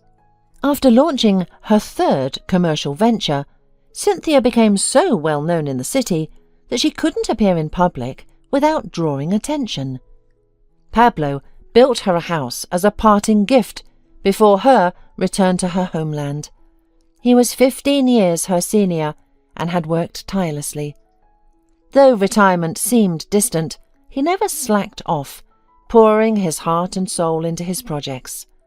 Consequently, he became overworked and fell ill frequently, complaining about the very heart that beat excitedly while he created stone structures and loved Cynthia. Cynthia never regretted her long affair with him. Afterward came a succession of what she ironically called boys. Now she chose such partners only for physical companionship. Her heart remained silent. Cynthia was jolted from her reverie by the excited chatter of sales consultants surrounding Zoe. Her future daughter-in-law emerged from the fitting room in yet another dress that transformed her nondescript appearance beyond recognition. "This is the one," thought the businesswoman, a true expert and connoisseur who knew how to present herself brilliantly. "In such a dress I won't be ashamed to have her stand next to Philip. They'll make a handsome couple. Oh, I'd give anything to stop this wedding, but Philip is so in love and happy. How can it be the workings of fate to bring together people from such different worlds? Or am I just being possessive?" The chosen dress, fully approved by Cynthia, was carefully placed in a colourful box. Throughout the fitting process, discussing the dress's merits, choosing a veil, and selecting accessories, Zoe remained silent, as if she weren't the one about to begin a new life with Philip. Cynthia grew impatient. "Zoe, do you like what the salon stylists picked out for you?" The girl swallowed hard and nodded silently. "Then, with your permission, I'll take the dress with me. It can stay at our house until the wedding. Don't worry, I won't show it to your fiancé, respecting the traditional superstitions. Now, I must go. Would you like to ride to the centre, or can you manage on your own?" The store director immediately intervened in the conversation. "Dear Mrs. Fish, you're such a busy woman. We'll send the girl by cab. Everything will be in perfect order. We're delighted that we were able to find a suitable dress for your future daughter-in-law." Within moments, only the lingering scent of expensive perfume remained as evidence of Cynthia's visit to the salon.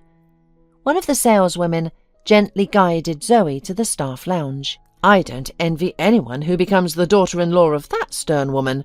She's not human, but a beautiful robot without heart or soul. Oh, I apologize, I'm talking too much. Let's get you some coffee. The car will arrive in 15 minutes. Zoe finally exhaled. In truth, she wasn't as naive as her future mother-in-law believed. She endured all the attacks and scorn directed at her solely because she adored her Philip, who was wonderful and nothing like his prim mother. The girl gratefully accepted a cup of coffee from the saleswoman and smiled radiantly. The saleswoman thought, "This girl isn't as simple as she first appears. With a splash of colour to her appearance, she'd be a true beauty. The kind that isn't immediately visible, but once it touches your soul, is never forgotten." At that moment, Zoe's thoughts turned to her mother Marissa, who had raised her alone, without the help of a husband or grandparents. Life in the orphanage was difficult, but Marissa was fortunate that, during her time there, she avoided any severe incidents related to her peers' instability. Though the girl's existence was bland and monotonous, lacking vibrancy and parent love, she had unlimited access to the library. The language and literature teacher noticed her talent for writing school essays and contributions to the wall newspaper. On blank pages, little Marissa transformed letters into elegant phrases that captivated readers. The girl had an imagination and wrote with enthusiasm and passion, able to present even small school events as moments of triumph and delight. The catalyst for her becoming a journalism student was an incident involving the city mayoral election. As was customary, the candidate inspected hospitals and orphanages. Such charitable work was beneficial for public relations, demonstrating the candidate's reverence for future generations and concern for patients. After the official's visit, Marissa was tasked with writing an article about him for the school newspaper. Her work impressed not only the children's institution, but also the future mayor's team. The article was published in the local newspaper, discussed by the public, and became a significant asset in the entire election campaign. From the outside, it resembled a Cinderella story. The mayor was successfully elected, not solely due to the efforts of a lonely orphan with literary talent, but her contribution added a touching element of sincerity to the election. The newly elected official didn't forget the girl who had written about him so warmly and sincerely. He actively participated in shaping her life after graduation, ensuring she faced no obstacles when entering college. Zoe's mother became a formidable journalist of regional renown. Her newspaper articles were eagerly anticipated and read with pleasure. She was entrusted with interviewing prominent city figures. One thing turned out tragically. The woman passed her fate of an orphan to her daughter. Marissa left this world early, ignoring the fact that her angina had lingered too long. A swelling of the larynx appeared at the site of the unresolved infection, developing rapidly. By the time the ambulance reached Zoe and her mother's house through the snowdrifts, the woman had suffocated. After the tragedy, Zoe joined the ranks of orphans. This bitter pill was sweetened by the discovery that her mother had passed on, through some unknown genetic channel, bright creative abilities to her daughter. Zoe wasn't interested in participating in PR campaigns. Instead, she was drawn to criminal chronicles and extraordinary phenomena. She would venture out of town to investigate reports of UFOs hovering in the sky above villages, or mysterious corpses discovered by ubiquitous children in the forest. More often than not, these shocking news items turned out to be hoaxes or unverified gossip. However, during one of these outings, Zoe met Philip. They returned to the city together, and since then have been almost inseparable, like two peas in a pod. Cynthia, always busy with her business from morning until night, let this fact slip by unnoticed. She was detached from her offspring's student life and everything that typically surrounded it. She knew only that he occasionally went for a couple of days seeking new experiences, wanting to witness some ambiguous events firsthand. But she didn't inquire further, trusting his judgment and independence. She assumed her son had a girlfriend. He wasn't a monk, after all, but tried not to pry into his personal life, believing he would share if he wanted to. After the trip to the wedding salon, Cynthia, surprised at herself, didn't go to work.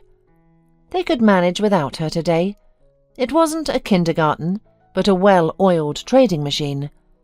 She wanted to go home, change into suitable clothes, and relieve stress by racing on her motorcycle. The iron horse seemed to smile at her in a friendly manner. "What's the matter, mistress? Are you feeling down? Let's go chase away the sadness." Only her son knew about Cynthia's passion for motorcycles. Buying an old Harley-Davidson during the years of intensive development of her trading business was initially an impulse, a self-indulgence, a kind of tribute to her grief over the loss of Stan, who had taught her to ride his Ducati in no time. Almost from the first moment she sat on the seat of the powerful machine, she felt at one with it. She could have replaced the antiquated motorbike with something stylish, fashionable, and more modern many times over. But no, she remained faithful to her iron comrade, purchased years ago. She maintained it, nurtured and cherished it, like a favourite child. The woman's lithe figure clung gently to the motorcycle. A mound of hair peeked out from under her helmet, her eyes glistening with pleasure beneath her goggles. She had devised a way to disrupt her son's wedding without being too cruel. We should incorporate mockery into the holiday script, she thought. The bride will cower, not knowing what to do, and Philip will eventually realise his poor choice of life partner. After zipping through the neighbourhood on her motorcycle, Cynthia returned home almost cheerful. She had a glass of wine for courage, then another. She retrieved her manicure kit from her locker, which contained some very sharp scissors. The tiny holes along the bodice and hem of the wedding dress resembled holy embroidery. The store-bought lace lingerie under the dress would show through them beautifully. Let dear Zoe risk showing herself to people in such an obscene state, Cynthia mused. Cynthia slept soundly that night, her confidence growing that she would now win back her son. That same evening, while Cynthia prepared her devious surprise for her future daughter-in-law, Zoe and Philip sat in a cafe. Both had an incurable sweet tooth. "How did it go?" asked the groom, smiling slyly. "Did my mum overwhelm you with her authority?" "No, Philip. She was very kind. You should have seen how the salon director and his staff fawned over her.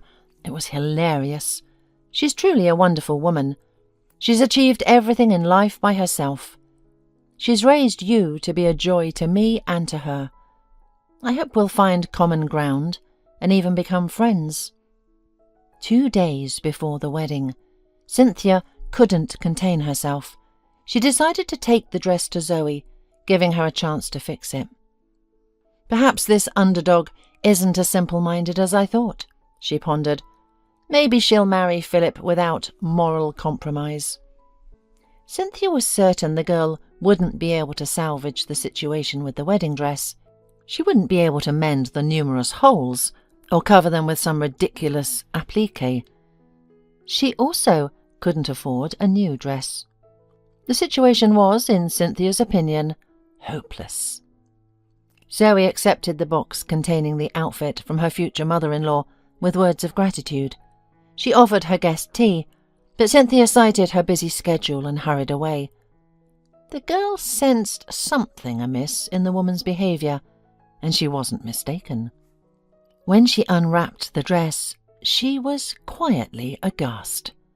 Tiny holes gaped all over the front of the luxurious outfit, turning it into a sieve of expensive fabric. Zoe wept silently. She had neither the strength nor the desire to call and complain to her fiancé. She wouldn't let him down.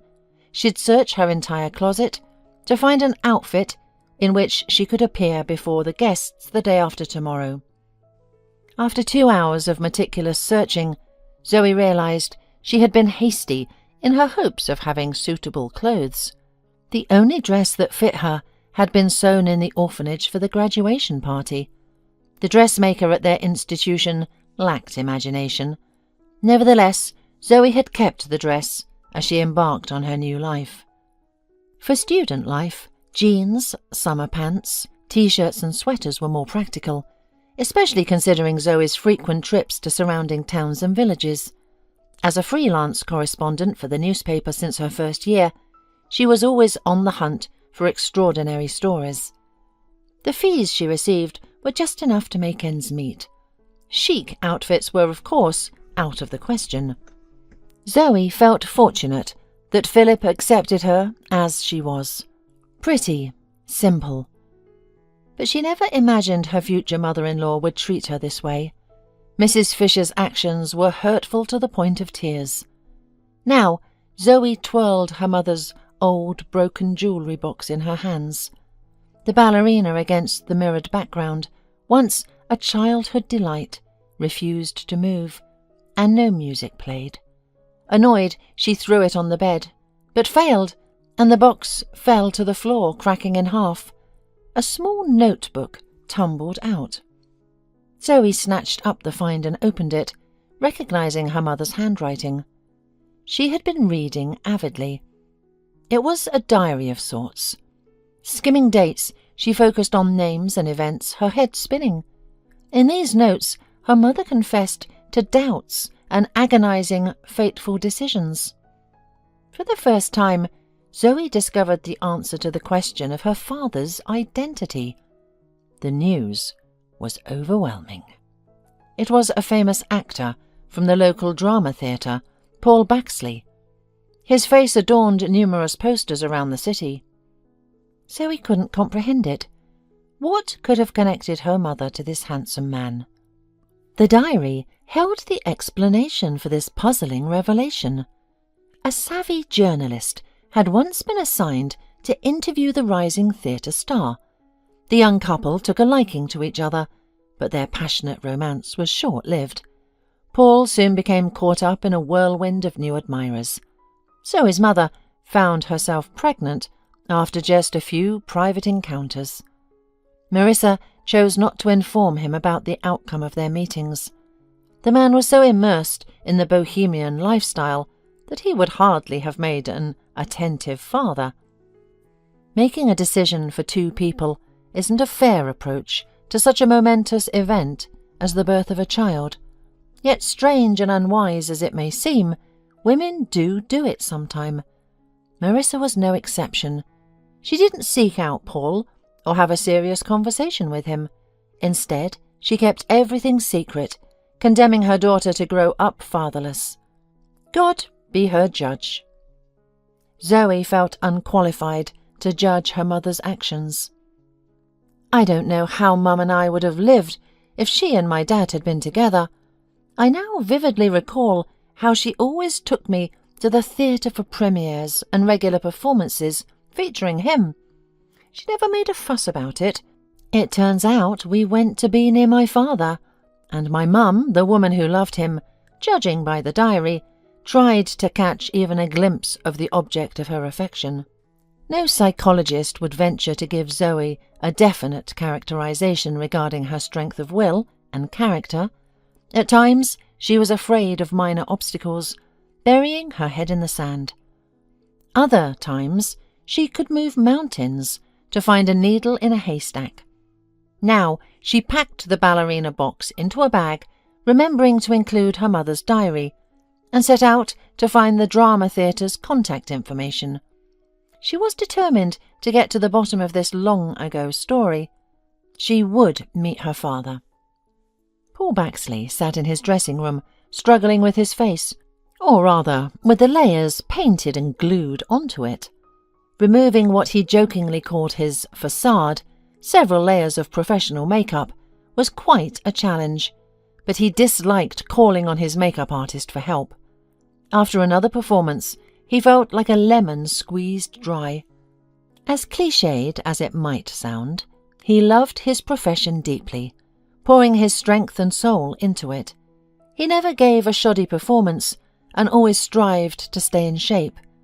Morning jogs in the park, swimming, and even gym sessions were part of his routine. He never overindulged in alcohol or cigarettes. His only weakness was an insatiable appetite for coffee and the occasional cake. He comforted himself with the notion that sweet tooth were inherently good people. Wasn't that true of him? In his daily life, Paul was no sybarite, having been born and raised in a family of intellectuals. His father was a professor of chemistry, while his mother was a philologist with a passion for Oriental literature. Both were multilingual and well-travelled. They invested all their love and connections in giving their son the opportunity to graduate from theatre school. Their home never aspired to luxury. The priorities were books, music, theatre, and art exhibitions. The spacious apartment brimmed with paintings, statuettes, and photographs in intricate frames, while the furniture was antique, preserving an air of aristocratic refinement. The actor was just finishing removing his stubborn makeup when his faithful assistant knocked on his dressing-room door. "Baxley, almost everyone has left the theatre, but there's a girl at the guard post asking for you. Your fans are getting bolder. This one claims she's your daughter." The artist raised his eyebrows in astonishment. He had been briefly married twice, and both unions had ended in failure to produce an heir to the city's famous family. His ex-wives had sought to bask in his fame and spend his earnings from theatrical productions and film shoots. Their plans hadn't included diapers, baby clothes or childcare. The divorces had always somewhat upset him. However, where there's no love, there's no sorrow. Paul had visited the registry office twice, solely to please his mother. After futile attempts to marry off her beloved son, the woman finally left Paul in peace. She reconciled with his temporary girlfriends, even welcoming those who had stayed with him longer into her home. Like her husband, she wasn't prudish and turned a blind eye to her son's love affairs, only occasionally lamenting, "My amorous troublemaker, you should have married at 20 to 25, when you were as pliable as wax. Now you've grown old, so spoiled by women that I can't imagine who could attract you. My only regret is that your father and I are no longer young, and we never had grandchildren. Would you want to become a father now, at 50? Paul walked to the guard post, recalling his last conversation with his mother. He suddenly wondered, what would his wise mother do if he suddenly had a grown child? She'd probably scold him heartily for missing life's most important experiences, then shower all her pent-up love on her new grandchild. Indeed, a solitary female figure stood near the guard at the theatre's entrance. She didn't resemble the typical admirer of a mature artist. Paul Baxley regarded her quizzically. The girl spoke hesitantly. "I found my late mother's diary. It states clearly that you're my biological father. I have just one request. Please read these notes from a woman who has passed away long ago. I'm willing to take a DNA test, but my mother was never a good liar. I believe her." Something in the young woman's impassioned speech intrigued Paul. He asked her only one question. "Why did you choose to meet me at such a late hour? We could address all questions about my supposed paternity tomorrow with fresh minds. I'm exhausted after tonight's performance." "To be perfectly honest, Baxley, I wouldn't have sought you out at all, but I'm all alone in this world. My life is at an impasse. I was to be married the day after tomorrow, but apparently I didn't suit my mother-in-law. Just days ago she and I bought my wedding dress, and today she returned it with holes she'd apparently made herself." "And who's this wicked witch?" "That's Mrs. Fish, a well-known businesswoman in our area." Paul whistled. He had seen this lady from afar, impregnable as a stone citadel, yet beautiful, proud and intelligent. He had found her very attractive, stirring a keen male interest. He performed at the opening of one of her supermarkets, but he flatly refused to get acquainted. The party's hostess had seemed too arrogant to him. He had even left the banquet abruptly because he loathed the company of arrogant snobs. "Well, sweet creature," Baxley smiled, "let's go to my dressing room to read your mother's diary." A famous actor, renowned for his long career and ability to maintain an impenetrable expression on stage, even when overwhelmed with emotion, was covered in goosebumps after reading a confession from the past. He could never have imagined that a woman who loved him so deeply had lived invisibly near him. He vividly remembered the young, witty journalist. She had pursued him after the premiere, conducting interviews on the fly and at the theatre's informal gatherings. His parents were vacationing by the sea at the time. After wine, playful banter, and a relaxed atmosphere, he invited her to finish the evening at his home. She didn't refuse. He realized she was in love with him, ready to join his admirers wholeheartedly. She wrote a stunning article about her idol. Everyone at the theatre envied him for the piece, so interesting and filled with love for their profession. Paul continued seeing the talented writer for a while, but soon new fans began vying for his attention, and their path diverged. "How old were you when your mum passed away?" he asked. 10, Zoe whispered. "So, Where did you live after her death? In an orphanage, Zoe answered simply. Paul Baxley, the honoured artist, a veteran of the drama theatre, was now deeply ashamed and hurt that he had known nothing about his own child, left an orphan with a living father and grandparents. Baxley rushed to his cell phone and pressed the icon for his mother's number. "Mum, do you still have those delicious cherry pies? Make some tea. I'm not coming alone. Your granddaughter is coming with me. We'll explain later." On her son's wedding day, Cynthia was on pins and needles from mourning. After Zoe's visit, she kept anticipating some outburst from the girl, but the latter remained a stony silence. The future mother-in-law went to the registry office reluctantly, her heart warning her that something was amiss. When the bride was late to the ceremony, Cynthia gloatingly rubbed her hands, expecting a scandal. At that moment, she only felt sorry for Philip, but she consoled herself. He'll find another love interest. The world doesn't end with Zoe. The invited guests had already begun to whisper when suddenly the crowd erupted. "Look, the bride has arrived in a white limousine. How beautiful she is! And what an exquisite dress! Oh, who's walking beside her? Could it be Paul Baxley himself, the star of our drama theatre?" Mrs. Fish and Philip froze at the far end of the carpet. Walking proudly in their direction was Zoe, in a stunning white dress, perfectly complementing her shining eyes. On her arm was an imposing man, unmistakably the local celebrity, actor Paul Baxley. Later, at the restaurant, after the official part of the banquet, the guests still couldn't get over Paul Baxley's presence at the party.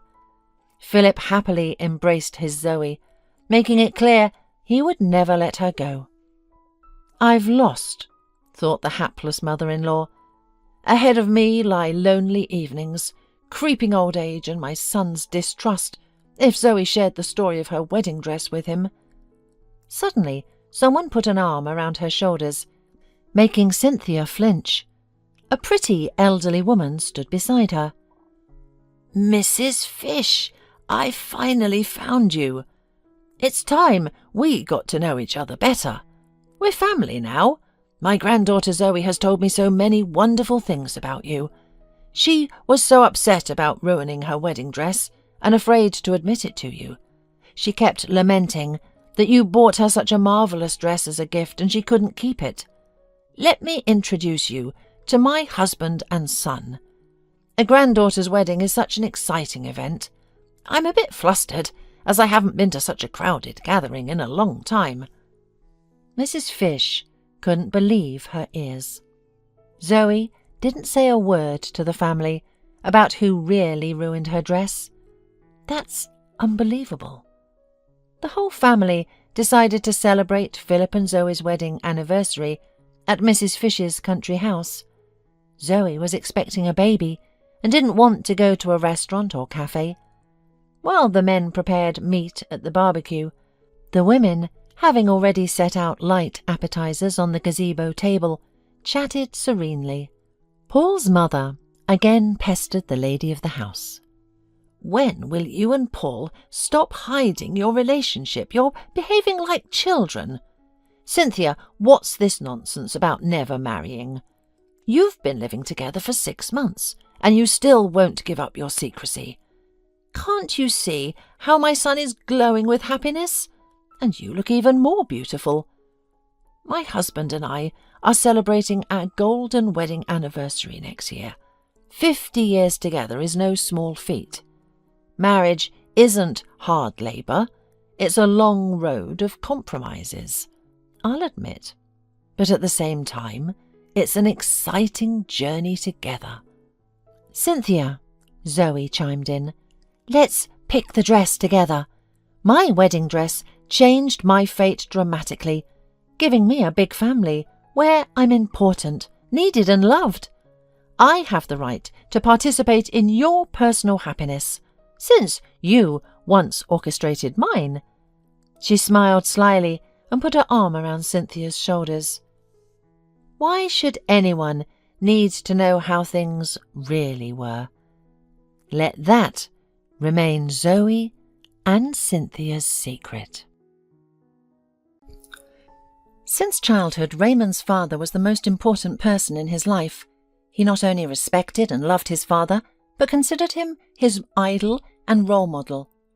His father, a neurosurgeon, spent a lot of time at work. Raymond missed him, and every day spent together was a real holiday for the boy. Like his father, Raymond loved fishing and soccer. As he grew older and began to think about his future profession, he also became interested in medicine.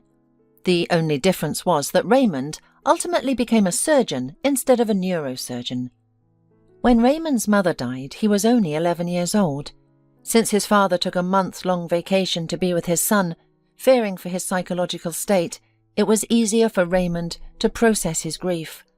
Raymond had a best friend, Bill, who was also from a single-parent family. Bill's father had died when he was only 3 years old. The boys were already friends, and now they were united by similar life circumstances. As time passed, after Raymond's mother's death, Bill began to scare his friend by saying that his father would bring another woman into the house who would treat Raymond badly. But time went by, and his father didn't bring anyone home. Raymond grew up and began to be interested in girls himself, but no stepmother appeared in their house. One day, Raymond decided to ask his father directly why he hadn't remarried. "I don't need to," Andrew said simply. "There could only be one woman in this house, your mum, and there will never be any others here." "Dad, but you're still very young. I'd understand if you wanted to live with someone." "Thank you, son, but that's my decision." When Raymond was 16, he fell in love. A new girl, Mary, joined their class. He constantly thought about her and tried to bring her chocolates and small gifts. The girl reciprocated his feelings. Raymond was happy and decided to invite Mary to his house to meet his father. His opinion was very important to him, but he didn't expect what would happen. One evening, he asked his father when it would be convenient to meet Mary, and on which evening it would be better to invite her. At that moment, the man was reading someone's medical history. Suddenly, he looked at his son. "What girl? What are you talking about?" Andrew asked, irritated and surprised. "Dad, I told you I have a new girl in my class and we're friends. I like her a lot. I wanted you to meet her." "Raymond, listen to me very carefully and remember what I tell you. No girls until you get an education. No girls.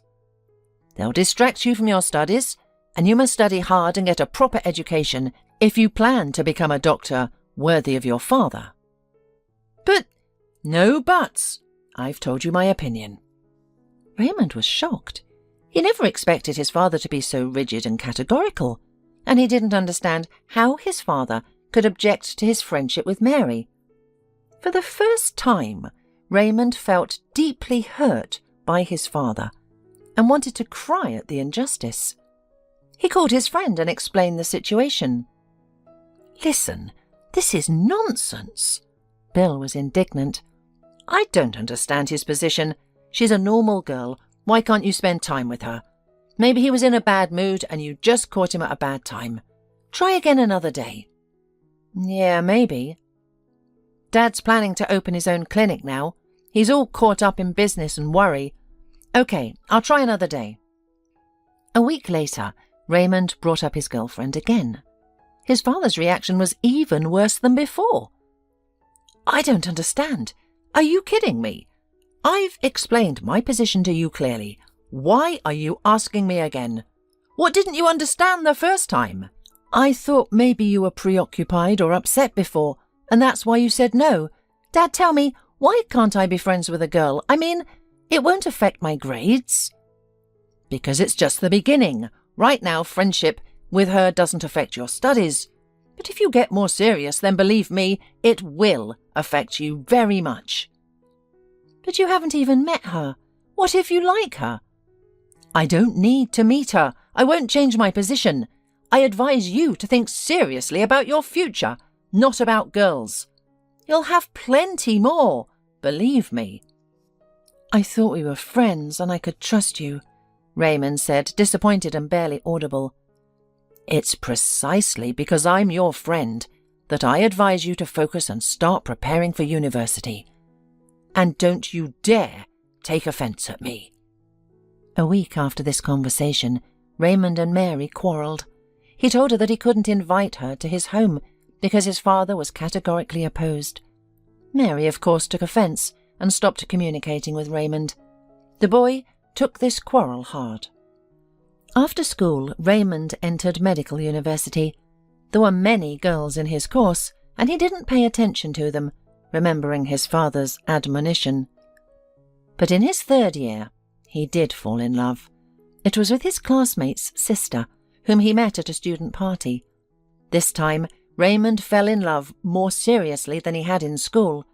He thought about Leela all the time and started skipping lectures to meet his beloved. This went on for over a month. Then, Raymond's father received a call from the university, informing him that his son was skipping lectures. That's when it all began. Andrew had never yelled at Raymond before, but today Raymond didn't recognize him. It felt as if this wasn't his father at all. He hurled hurtful words, accusing Raymond of being selfish and ungrateful for everything he had done for him. "Who am I going to leave the clinic to? Who? I opened this private hospital with such difficulty, where I can perform the most complicated operations. Do you have any idea what it took for me to get all the permits and approvals? Do you understand what I'm asking you? I've just paid off all my loans, and I'm only now starting to make a profit on the clinic. I was hoping my son would succeed me. How can I leave you the clinic if you don't want to study? You only have girls on your mind, instead of focusing on your education. It's appalling. I'm disappointed in your behaviour and your attitude towards your future and towards me. This is sheer ingratitude on your part." Raymond felt a mix of offence, hurt and shame. On one hand, his father was right. Raymond had indeed neglected his studies slightly. On the other hand, he longed for a normal relationship with a girl. He wanted to have a partner. All his classmates had girlfriends, and only Raymond was alone at parties.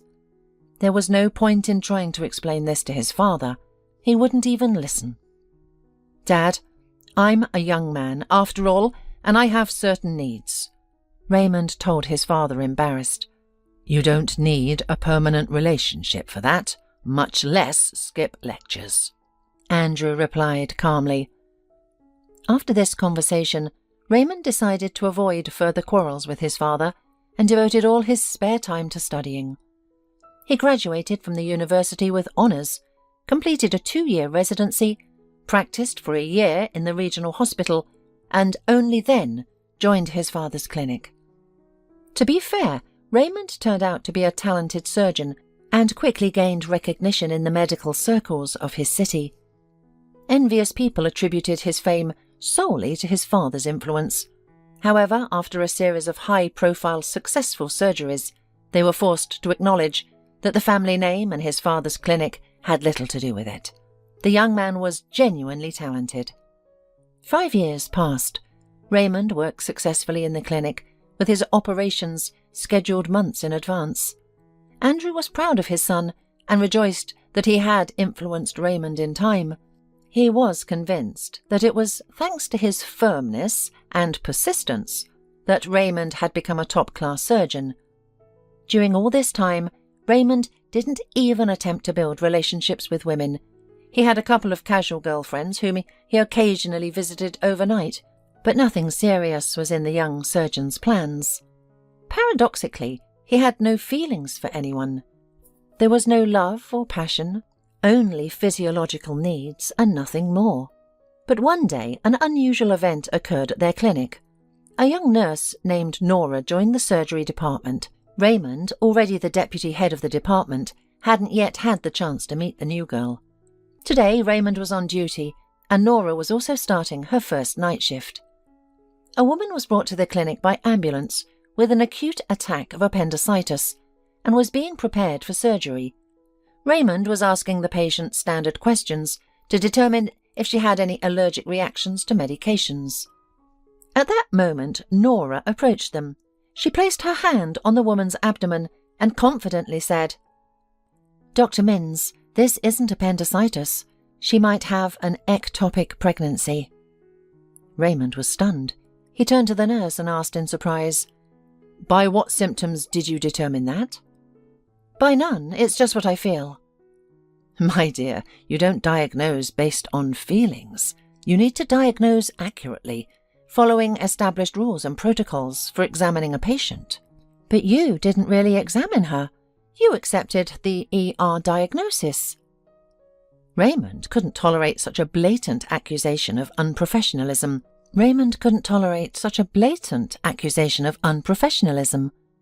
Who are you to question my diagnosis? I examined the patient. I didn't just accept the diagnosis," he fumed. "Don't yell at me. An ectopic pregnancy is easily mistaken for an appendicitis attack.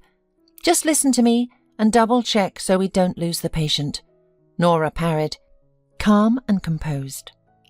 "Alison," Raymond called loudly to the head nurse, "have the patient's tests been done?" "Yes, Dr. Minns, I have them right here." A startled Alison hurried to the doctor. Raymond examined the tests and looked at Nora in surprise. He had to admit, she was right. "How did you guess about the ectopic pregnancy?" he asked again. "Dr. Minns, let me tell you later. We're wasting time," Nora replied as calm as before. The operation was successful, but Raymond couldn't shake off the fact that a nurse had managed to diagnose the patient without examination, while he, an experienced surgeon, had almost missed it. Fatigue was clearly taking its toll. He had performed 2 serious multi-hour surgeries the day before and should have rested, but he had volunteered to cover for a colleague whose wife was in the maternity ward. Still, there was no excuse for a doctor. He changed his clothes and went to the nurse's room, but Nora wasn't there. Raymond walked down the ward corridor and suddenly heard Nora's voice. "Don't worry so much. Dr. Minns is a talented surgeon. He will do everything well," she reassured a woman who was about to undergo surgery. "Let me help you a little. Lie down on your side." Raymond peered into the room and saw Nora running her hand over the patient's lower back. He observed for a couple of minutes until the girl suddenly looked up sharply and noticed him. She continued rubbing the woman's lower back until she fell asleep. Then Nora stepped out into the corridor. Raymond remained standing by the door. "Tell me, what were you doing just now?" Raymond asked sternly. "Helping a woman sleep. She has severe pain in that area. Unfortunately, medication doesn't help, and her operation isn't until the day after tomorrow," Nora answered calmly and without fear. Raymond was amazed by her composure. It seemed the girl couldn't raise her voice at all. She had a beautiful, peaceful voice that even calmed Raymond, making his tiredness seem to recede. "Dr. Minns, you need to rest. Would you like me to make you some delicious tea?" Nora offered. "I can also tell you how I determine diseases." "Let's do that," Raymond agreed readily. He followed her down the corridor to the residence room, sat in a chair, and watched Nora brew some herbal tea. The nurse placed the cup on the table and Raymond inhaled the incredible aroma. "What kind of tea is this? I've never tasted it before." "It's a herbal tea. It calms and relieves fatigue. You need it. Drink it now, you'll feel better soon. But you should get some sleep," Nora said thoughtfully. "Thank you. In the meantime, tell me about your talent. How did you determine it was an ectopic pregnancy?" "I've had this ability since childhood. Back then, of course, I didn't realize how to use it or that it was an unusual trait, my gift. But I learned over time. Unfortunately, very late." Nora's voice became even quieter as she lowered her head to hide the tears welling in her eyes. Raymond realized she had failed to save someone close to her. That was the only reason a person would react like that. "Did you lose someone?" he asked sympathetically. "All of them." "What do you mean? Everyone?" Raymond didn't understand. "My dad died when I was first born. He was a victim of a car wreck. I lived with my grandmother and mum. My mum died of cancer because they identified the disease too late. I was only 11. 3 years later, my grandmother died. She had advanced coronary artery disease. It was too late to get help. You see, we lived in a village and the nearest proper clinic was 150 kilometers away. You can't travel that far every time you have a health issue. So the locals treat what they can. My grandmother was a herbalist and taught me a lot, but as often happens, her own disease was overlooked. She was sure her heart ached from everything she had experienced in life. Before my mum died, my grandma had already buried her son, my uncle. Anyway, something like that." Raymond looked at the girl, his heart overflowing with a gamut of emotions: pain, sympathy, admiration. How could such a young woman survive so much grief in such a short life?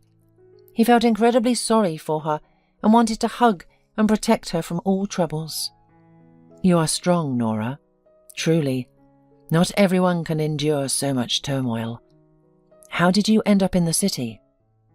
"I came to study nursing. I don't have the financial ability to go to university, but my desire to help people is strong, so I decided to become a nurse at least." "You were right to pursue education.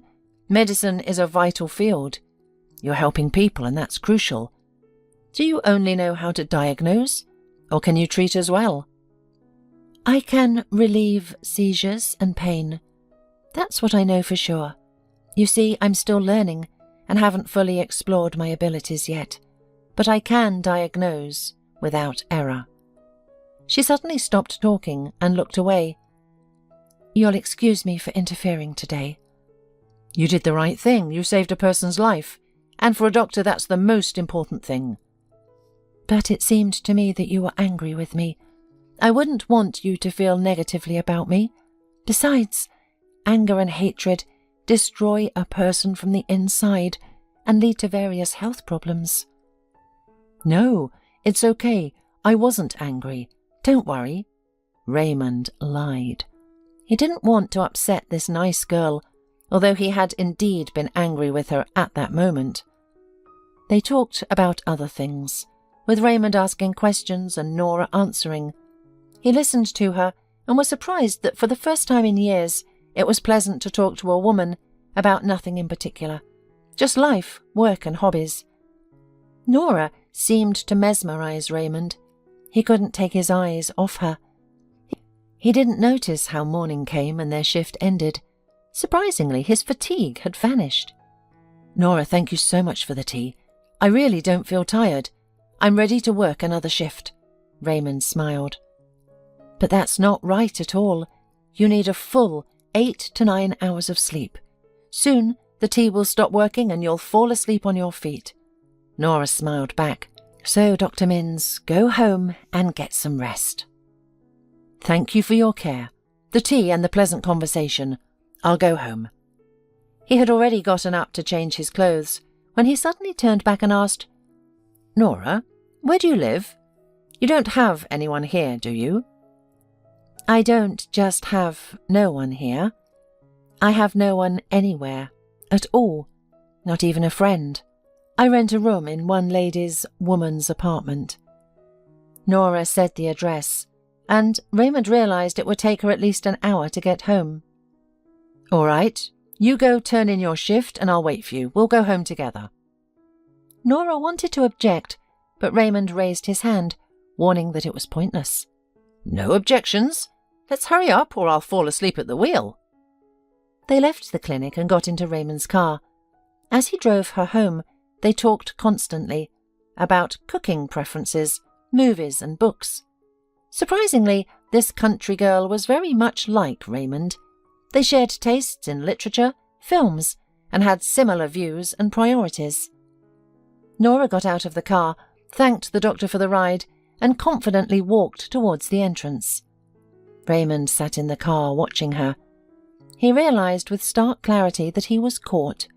He had fallen in love, and it was an entirely new feeling, one he'd never experienced before. This girl drew him like a magnet. He longed to talk with her endlessly, to simply sit beside her and gaze into her eyes. Above all, he wanted to protect her from any misfortune or upheaval. Raymond arrived home elated, feeling incredibly good. His father, who had returned early that morning from a conference in Italy, was home. Seeing Raymond, he immediately sensed something had happened. "Hello, son, how are you? What's going on?" "Hi, Dad. Everything's fine. Excellent, actually." "Are you in love or something?" The question came calmly, without reproach. "Well, it's time to think about family, I suppose. Well done. Congratulations." Raymond was ready to leap for joy. He had feared his father's reaction, worried that history might repeat itself with Nora. But everything was going well. His father wasn't opposed to his son's relationship. "Thank you, Dad. She's a wonderful girl. Incredible, almost otherworldly," Raymond said, recalling Nora's features.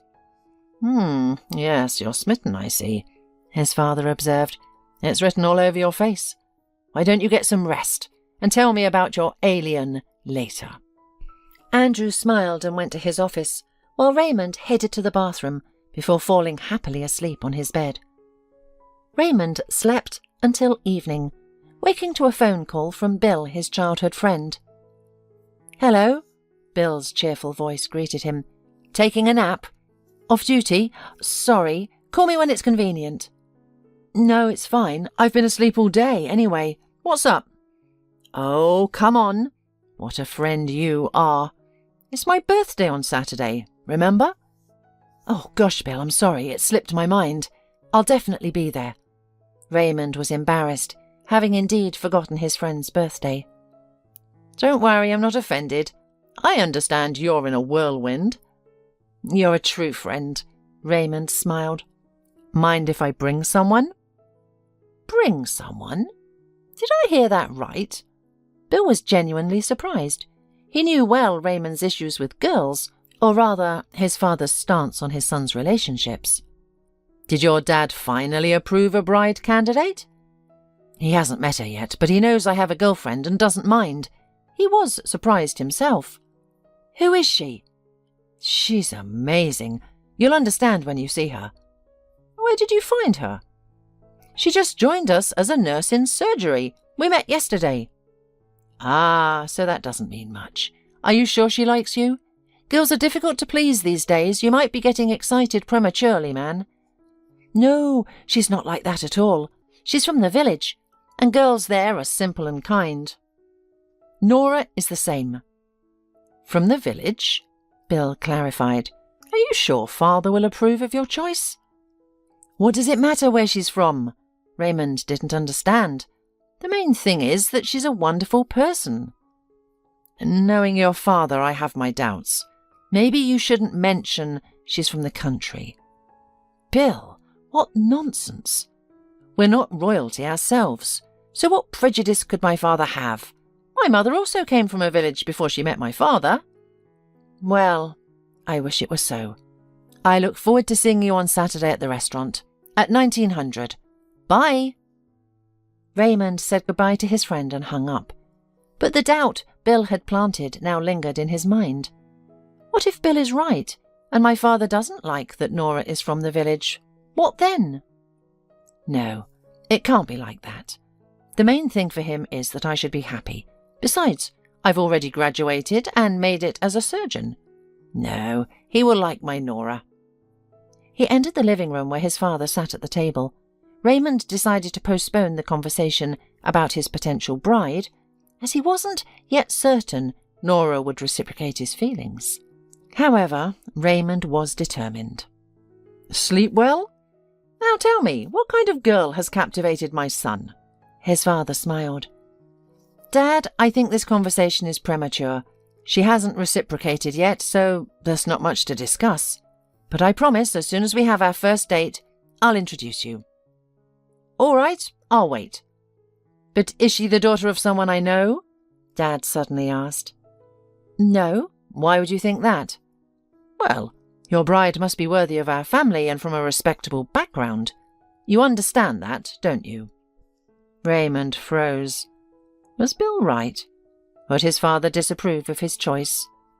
To avoid tortuous speculation, Raymond decided to ask directly, Dad, tell me honestly, is my happiness important to you? Of course, son. That's the most important thing. He paused briefly before continuing. But the girl has to be a good match for you, you know. Of course, I understand. Raymond sighed with relief. Nora definitely matched him. She was also in medicine, well brought up and educated, despite growing up in the countryside. Plus she had a unique talent related to medicine. Raymond's mind was now at ease. His father wouldn't object to his choice. The next day, Raymond arrived at the clinic earlier than usual. On the way, he stopped at a pastry shop and bought Nora a set of profiteroles. He wasn't sure if Nora liked sweets, but he had a feeling she would enjoy them. However, only Alison was in the nurse's room. Good morning, Mr. Minns. You're early today? The head nurse smiled. Good morning. Hasn't the new nurse arrived yet? Alison, fearing Nora might be fired for the incident with the diagnosis, rushed to her defence. The shortage of nurses, even in such a prestigious private clinic, remained a significant problem. Dr. Minns, please don't be angry with Nora. She didn't mean any harm. I've already reprimanded her for that incident. What did you reprimand her for? Raymond asked for clarification. Well, for interfering with that patient's case. You scolded her for that? Of course, a nurse shouldn't meddle in a doctor's work. Are you serious? We could have lost a young woman. Nora prevented that and you scolded her. You should have given her a bonus, not a reprimand. Alison was taken aback. I thought it was wrong. Alison, remember, our primary task is to avoid mistakes and prevent patient deaths at all costs. If a doctor makes a mistake and a nurse notices it, she must report it. Now, where's Nora? She's sick. She won't be in today, Alison said, sounding frustrated. Now she felt embarrassed for reprimanding Nora. I see. What time is my surgery today? 11:30. OK, I'll be gone for a couple of hours, but back for the operation. Tell Kelly to prepare the patient for the specified time. Raymond turned and left. He should visit Nora and return in time. As he sat behind the wheel, leaving the clinic's yard, he realised he didn't know Nora's apartment number. He considered calling Alison, but decided against giving reason for gossip. He'd figure it out on sight. Upon reaching the right house, Raymond got out of the car and looked around. The street was empty. He confidently entered the building and began climbing to the second floor. A woman, about 60 years old, came down toward him. He thought she might know who was renting a room in the building. Good morning. Can you please help me? A young woman, a nurse, is renting a room in an apartment here. Could you please tell me which one? The woman gave Raymond a head-to-toe glance, assessed his appearance, and apparently decided he didn't look like a criminal. Hello, young man. I'll give you a clue if you tell me why you need this information. She is our employee and rents a room in this building. She recently started working with us, and we don't have her exact address. She's been sick, so I wanted to check if she needs any help. The woman looked at Raymond in surprise. Well, it's good to see chivalry isn't dead in our time. I'll tell you where your sick colleague is. Her name's Nora, right? She's in apartment 11, but she's asleep with a high fever. She paused meaningfully and added, Let me open the door so you don't make her get up with such a fever. Raymond realised this was the landlady of the apartment where Nora lived. I'd appreciate it. He smiled sincerely. They got to the third floor and entered the apartment. The landlady, Mrs. Banks, asked him to remove his shoes and wait while she woke Nora. Raymond stood in the hallway, waiting with slight trepidation for Nora to emerge from her room. He overheard the girl ask who had arrived and smiled upon hearing Mrs. Banks's response. "I don't know, Nora, you know better, but he's a handsome, genuine man. There are few left like him in these difficult times. Believe me, I'm an excellent judge of character." The door opened and he saw his Nora. The girl looked, to put it mildly, unwell. Her face was pale, her hair dishevelled, and sweat glistened on her forehead. Despite her sickly appearance, she was just as charming as Raymond recalled. Seeing Raymond, Nora was visibly surprised. "Dr. Minns, what are you doing here?" "Hello. I came to check on you since you didn't come to work today." "Hello," Nora smiled weakly. "Do you visit all the nurses when they're sick?" "Only the most talented and charming ones," Raymond replied, embarrassed. He noticed a blush appear on Nora's cheeks and concluded, "She's pleased I came." He handed her a box of cakes. Mrs. Banks excused herself and left the apartment. "Dr. Minns, please come to the kitchen. We'll have tea," Nora suggested, barely keeping her balance. "Nora, are you joking? Get back to bed immediately. I'll make the tea and bring it to you. You can hardly stand." "But I feel uncomfortable," Nora protested weakly. "Oh, stop it," Raymond smiled. "Please, off to bed. I'll take care of everything." Raymond found cups, tea and sugar in the kitchen and prepared tea for Nora. He placed a cake on a plate and brought it to her. "And you?" "Thank you, I had a hearty breakfast," Raymond lied. "Please share some with Mrs. Banks, if there's any left." "Of course. I can't eat anything right now." "What's troubling you? Let me examine you," Raymond suggested, causing the girl to blush deeply. "No," she refused firmly. "It's just an ordinary cold. I'll be fine in a couple of days. Mrs. Banks will buy the necessary ingredients. And I'll prepare a decoction. I'll be all right by tomorrow evening." "Are you embarrassed by me?" Raymond asked, feeling embarrassed himself. Nora looked him straight in the eyes and asked honestly. "Honestly, yes. If you were sick and I wanted to examine you in that condition, would you like the idea?" "I don't think so," Raymond answered truthfully. He admired Nora's honesty and sincerity, qualities rare among city dwellers. "Well, there's your answer." "Nora, do you need anything? Just tell me and I'll bring it to you," Raymond offered. "No, thank you. I have everything I need." "Are you sure you can recover in 2 days?" "Yes, I know a proven method. Is there no one to work at the clinic?" "No, it's not that. I was going to invite you to a restaurant on Saturday. It's my best friend's birthday, and he'll be there with his girlfriend. I'd like you to come with me." Defending a thesis was easier than asking her out, Raymond thought. He was anxious and afraid she might refuse. The few seconds Nora took to consider seemed like hours to him. "Dr. Minns, are you sure about your invitation?"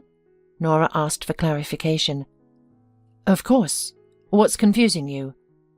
"We hardly know each other, really, and you're inviting me to a friendly gathering." "Well, it's only Tuesday. We have plenty of time ahead of us. But first we should stop addressing each other so formally, or it'll seem strange. Don't you agree? We're almost the same age. How old are you?"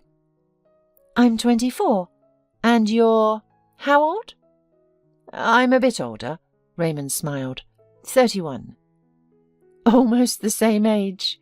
Nora laughed and Raymond melted at her clear, melodious laughter. How had this girl managed to evoke such strong, unfamiliar feelings in just 2 days?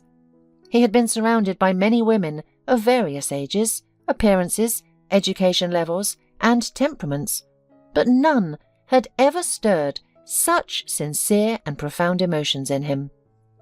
He sat beside Nora and took her hand. "You're so wonderful. I've never met anyone like you." "I'm ordinary." "Well, almost. I think you're just seeing me differently." Nora replied, blushing once more. Of course she was delighted to hear such words from a man she liked instantly on her first day of work, when she saw him walking down the ward corridor. Nurse Kelly, standing next to Nora, immediately commented on Raymond's appearance. "That's our local, Alain Delon. Handsome, isn't he?" She looked at Raymond admiringly. "Well, no one stands a chance. Unfortunately, they say he's a confirmed bachelor." "Maybe he just hasn't met his soulmate yet," Nora replied calmly. Perhaps, but don't get your hopes up. He's turned down some real beauties. The mayor's daughter was here for surgery. She tried to win him over, even came back several times after discharge, but to no avail. Raymond's like a rock." Then a thought struck her. "Listen, maybe he's one of those, not interested in women." "Kelly, don't make things up. He's definitely not one of those. If he turned someone down, it just means she wasn't the right fit. That's normal." "Oh, I don't know. There's so much gossip about his love life. It'd be fascinating to see who he finally chooses. If anyone at all." Now Nora was gazing at Raymond as he held her hand, his eyes fixed on her. The girl momentarily forgot her dishevelled appearance. Admiring eyes were far better than any mirror. Raymond's voice interrupted her reverie. "Nora, I have an operation today and I'm on duty tomorrow, but I'll visit in the evening, even if just for an hour. May I?" "Of course, I'd be glad," Nora replied, blushing again. "Is there anything you'd like? Please, don't be shy." "Some chocolate-covered prunes would be nice. I love those," Nora said, her cheeks reddening further. "Absolutely, no problem at all. I'll definitely bring you some." He leaned in and kissed her cheek. Just then, the front door opened as Mrs. Banks returned. "I'll see you tonight." He winked at Nora and left the room. "I'll be waiting," Nora smiled. Raymond practically floated to the clinic, overwhelmed with emotion. "Nora likes me too. Maybe not as much as I like her, but I have a chance, and I won't let it slip away." Near the clinic entrance, his father stood talking to the deputy mayor. Seeing his son's car, he hastily said goodbye and walked towards Raymond. "Where have you been?" Andrew demanded. "I don't understand. What happened?" Raymond asked, startled. "Why aren't you at work?" His father continued his interrogation. "Dad, what's wrong? Why are you treating me like a child? I was out on personal business. I have surgery later, but nothing urgent right now. Can't I step away if needed?" "No, you can't. It's the middle of the day." "And when I work 24-hour shifts, you're not bothered by my overtime?" Raymond countered. His father clearly hadn't expected such a response, much less his son standing up for himself. "How dare you speak to me like that?" "Normally, you're treating me like a schoolboy, forgetting I'm an adult who can make my own decisions." "I don't know what girl you're seeing, but she's clearly a bad influence. You've never spoken to me like this before." "Dad, on the contrary, she's a great influence. You're attacking me unjustly, and I'm responding. My reaction is perfectly natural." "Well, go to work. Your patients are waiting." Raymond saw his father's displeasure with their conversation, but he felt he'd done the right thing by asserting his independence. He had enough of blindly obeying his father. He'd achieved everything expected of him. Now it was time to pursue his own happiness. That evening, as promised, he arrived at Nora's house. She looked much more alert and healthy. Raymond hadn't forgotten and brought her 2 kilograms of candy. "Oh, that's so much, it'll last me a month," Nora exclaimed, genuinely surprised. "That's fine, you can share with Mrs. Banks." Raymond smiled. "How are you feeling?" "Much better, thank you." "So you're coming with me on Saturday?" You never answered. "I will," Nora stammered. "Great, I'll pick you up at 6 then. I'm overjoyed you're coming." They chatted for nearly 2 hours before Raymond reluctantly went home. On Saturday, Raymond arrived at 6 o'clock sharp. Nora was waiting for him at the entrance. When he saw her, Raymond was stunned. She wore a soft pink dress that fell just below her knees, cream-coloured high-heeled shoes and a matching purse. Nora had applied light makeup and sported a chic hairstyle. "You look stunning," Raymond exclaimed. His eyes sparkled, and Nora found his reaction very flattering. "Thank you. Mrs. Banks and I put in some effort." "I don't understand. What does Mrs. Banks have to do with it?" "She's a hairdresser, so she did my hair." "In that case, you're both brilliant." The evening at the restaurant went perfectly. Both Bill and his girlfriend Leslie liked Nora. They joked a lot and shared various stories. Surprisingly, Nora could engage in any topic of conversation. When Bill went out for a smoke, he invited Raymond to join him. "Listen, she's charming. Where did you find her?" "I told you, at work." "You don't know everything about her yet." Raymond winked mysteriously. "I'll tell you later, but I can say one thing. I've really fallen in love. I've never had such feelings for a girl in my life." "Congratulations. She's an excellent choice. Do you think Dad will like her?" "I think so. He can't help but like her. She's mild-mannered, smart, charming, and incredibly endearing. I don't know how anyone could dislike a girl like that." "He's been acting weird lately. I think someone told him we've been seeing each other." "Look, Raymond, you're 31, not 15. Will you stop doing what your father wants you to do? You like her, and that's the main thing. He's obliged to respect your choice, after all." "Yeah, you're probably right." "Not probably, absolutely right. Okay, let's go back to the girls. They're getting bored already." After dinner, the couples went for a walk along the embankment before parting ways. Raymond decided to walk Nora home, and they arrived at her house at 2 in the morning. Both were tired but happy. Raymond walked Nora to her apartment door. She opened it, turned around, and kissed him on the cheek goodbye before quickly disappearing inside. It was the most tender and innocent kiss of his life. Raymond was happy. They had already confessed their love to each other, and he had proposed to Nora, which she of course accepted. Now it was necessary to present the bride to his father. Raymond had purposely postponed this moment to avoid frightening Nora prematurely with his acquaintance. He had honestly told her about his experiences, how his father had forbidden his relationships, first in school and then at the institute. "Raymond, I don't think your father will forbid you anything now. You're an adult, an established person. There's no reason to forbid it." "You sound like Bill." Raymond smiled. "I'll talk to my father tonight and arrange a day for dinner together. He has a very busy schedule right now, but I realize we need to get you two together as soon as possible. The wedding is already in 3 weeks." "I think it'll be fine. I'll do my best to please your dad."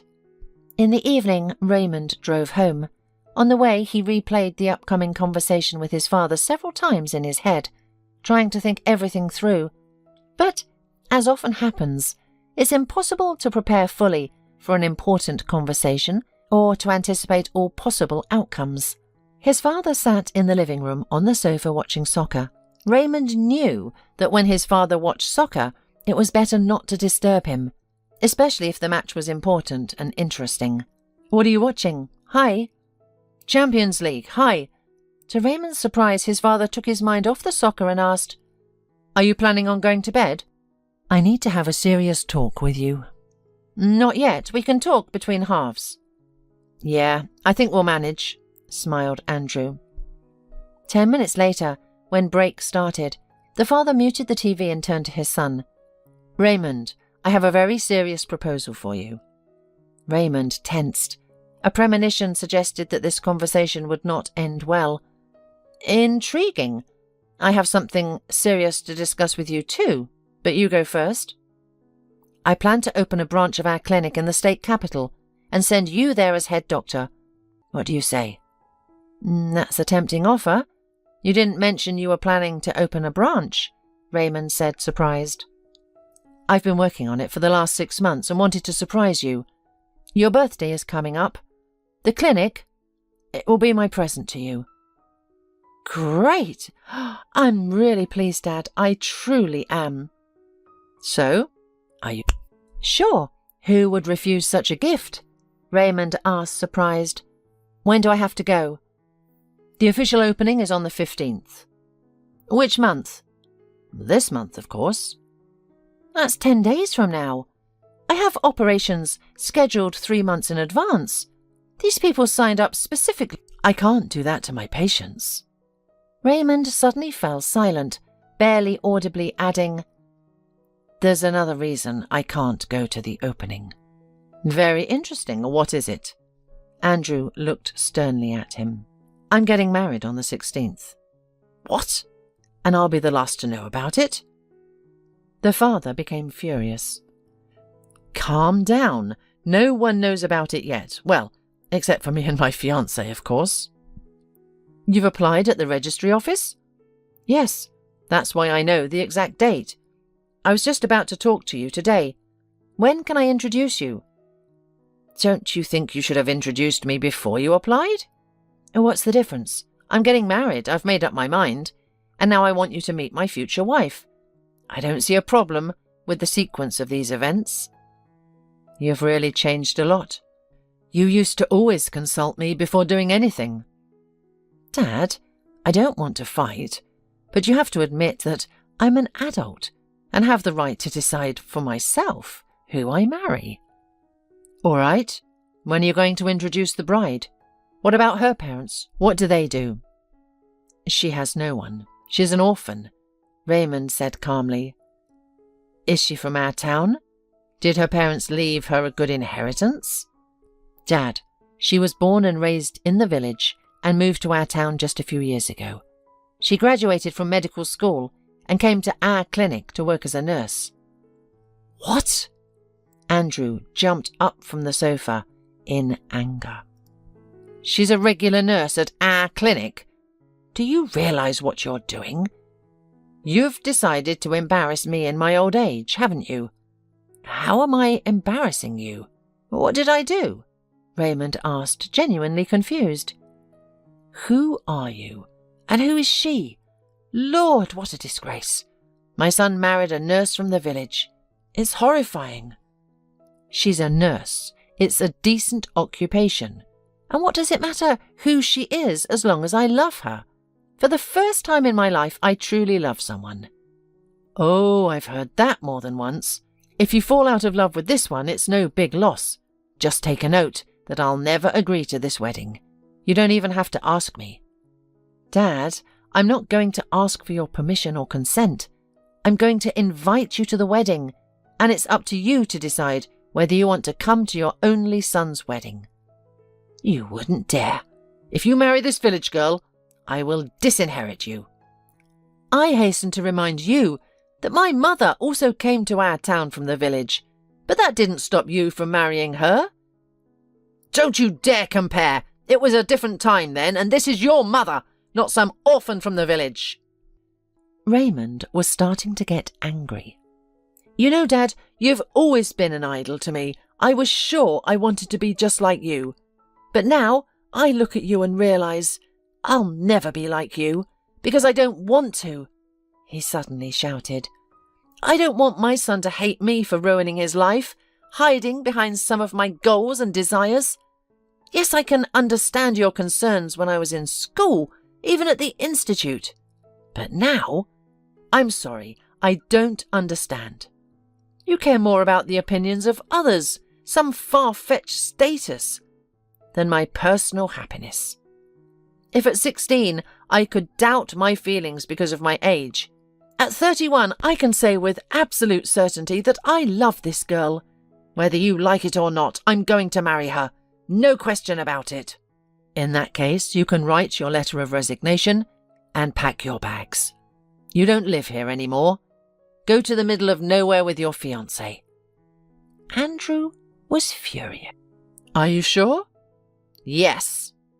I hope when you realize your mistake it won't be too late, Raymond said. He stood up, visibly upset, and went to his room to pack. He took only the essentials. Entering the living room, he put the keys on the table and silently left the house, slamming the door loudly. He was on his way to Nora, struggling to understand what he would say to his beloved, how to explain his father's actions, and how to reassure her without causing offence. Nora stood in the hallway, looking at her fiancé with concern. "What's wrong? Can you explain what happened?" Nora asked, walking him to the kitchen.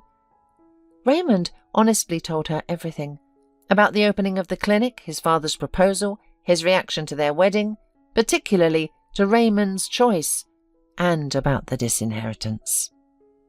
Nora listened in silence, her face changing occasionally as she absorbed what she heard.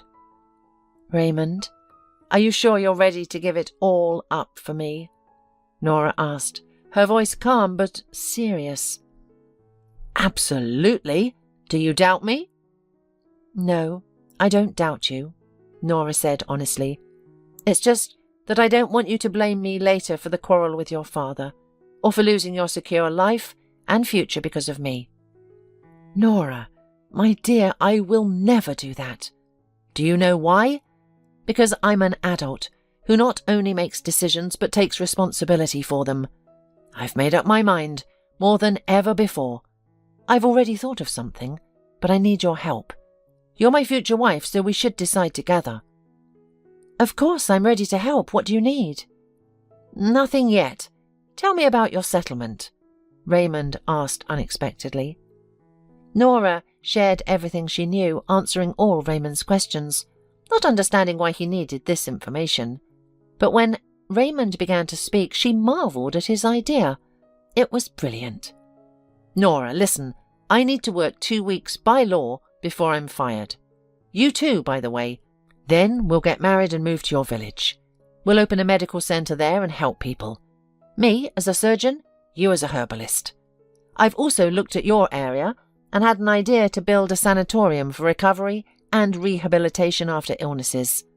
I don't have enough money of my own, but it shouldn't be too hard to find a sponsor. I've even sketched out a business plan and made some preliminary calculations. Plus, I have connections. We can do it. Do you believe in me?" "Of course. I have no doubts that this is an amazing idea. You have no idea what you're really doing for those people who've been living there for years without qualified medical care. Several settlements will be able to come to us for help. People might even build that sanatorium for you for free." "Well, that's not quite how it works, but there's something to that idea." The next day, Raymond and Nora submitted their resignation letters. No one understood what was happening. Why was the son of the clinic owner being fired? How could this be allowed, given the number of people waiting to see him for surgery? No one paid much attention to Nurse Nora's resignation. No amount of questioning or persuasion worked on Raymond. He asked the secretary to officially register the application and said from that day, the 2-week notice period began. During all this time, his father never once tried to talk to him. After 2 weeks, Nora and Raymond left the clinic, and 2 days later they got married. There was no formal wedding. They both decided against it. They signed the papers and then went to a restaurant with Bill and Leslie. Nora wanted Mrs. Banks to come too, but she firmly refused, citing poor health. However, she gave the newlyweds a gift, a set of silver cutlery inherited from her grandmother. "Mrs. Banks, we can't accept such an expensive gift," Nora objected. "Nora, I have no use for it. I have no children or grandchildren, but you will have a memory of me." "Perhaps you'd like to come with us," Raymond suddenly suggested. "Thank you, Sonny, but I don't like the countryside, and besides, it's a long journey. I'm afraid my health won't allow it." "That's too bad. We like you very much, and it's a pity to leave you alone," Nora said, nearly crying. "No, children, I've made my decision. I won't go. I'll ask Bill and Leslie to visit you sometimes, and if you need help, you can always call them," Raymond said. Mrs. Banks nodded in agreement, but Raymond understood that she wouldn't call. She was proud, and Raymond's friends were strangers to her. She wouldn't ask strangers for help. 2 days later, they packed their belongings and left for Nora's homeland. The village wasn't as small as Raymond had imagined. There were certainly 200 houses, quite a sizable community. But the house where Nora had grown up had been practically abandoned during her absence, and it was unrealistic to. Raymond quickly realised this and went to see the head man, as everyone called him. Mr. Moorhead was relatively young for such a position, about 60 years old. When Raymond told him who he was and that he wanted to open a clinic at his own expense, Mr. Morland was ecstatic. "Lord, you've heard us, haven't you?" he exclaimed, circling Raymond as if worried he might vanish into thin air. "We have just one small problem," Raymond said. "What problem, son? I'll solve all your problems." "We have nowhere to live at the moment. Nora's house is almost in ruins and winter is coming. We'll rebuild it next summer, but this winter we need somewhere to—" "Oh, my dear. What do you mean, somewhere? We've got some nice vacant houses that are well maintained. We've all been waiting and hoping for a doctor, or paramedic at least. You'll have a place to live, don't worry." "That's fantastic," Raymond said. Nora looked at her husband and marvelled at how easily he, a city dweller, got along with the villagers. From the outside, it looked as if Raymond had come home, while Nora was visiting the village for the first time. The villagers' reaction to the doctor's arrival was beyond words. People brought gifts, food, furniture, just to befriend the doctor.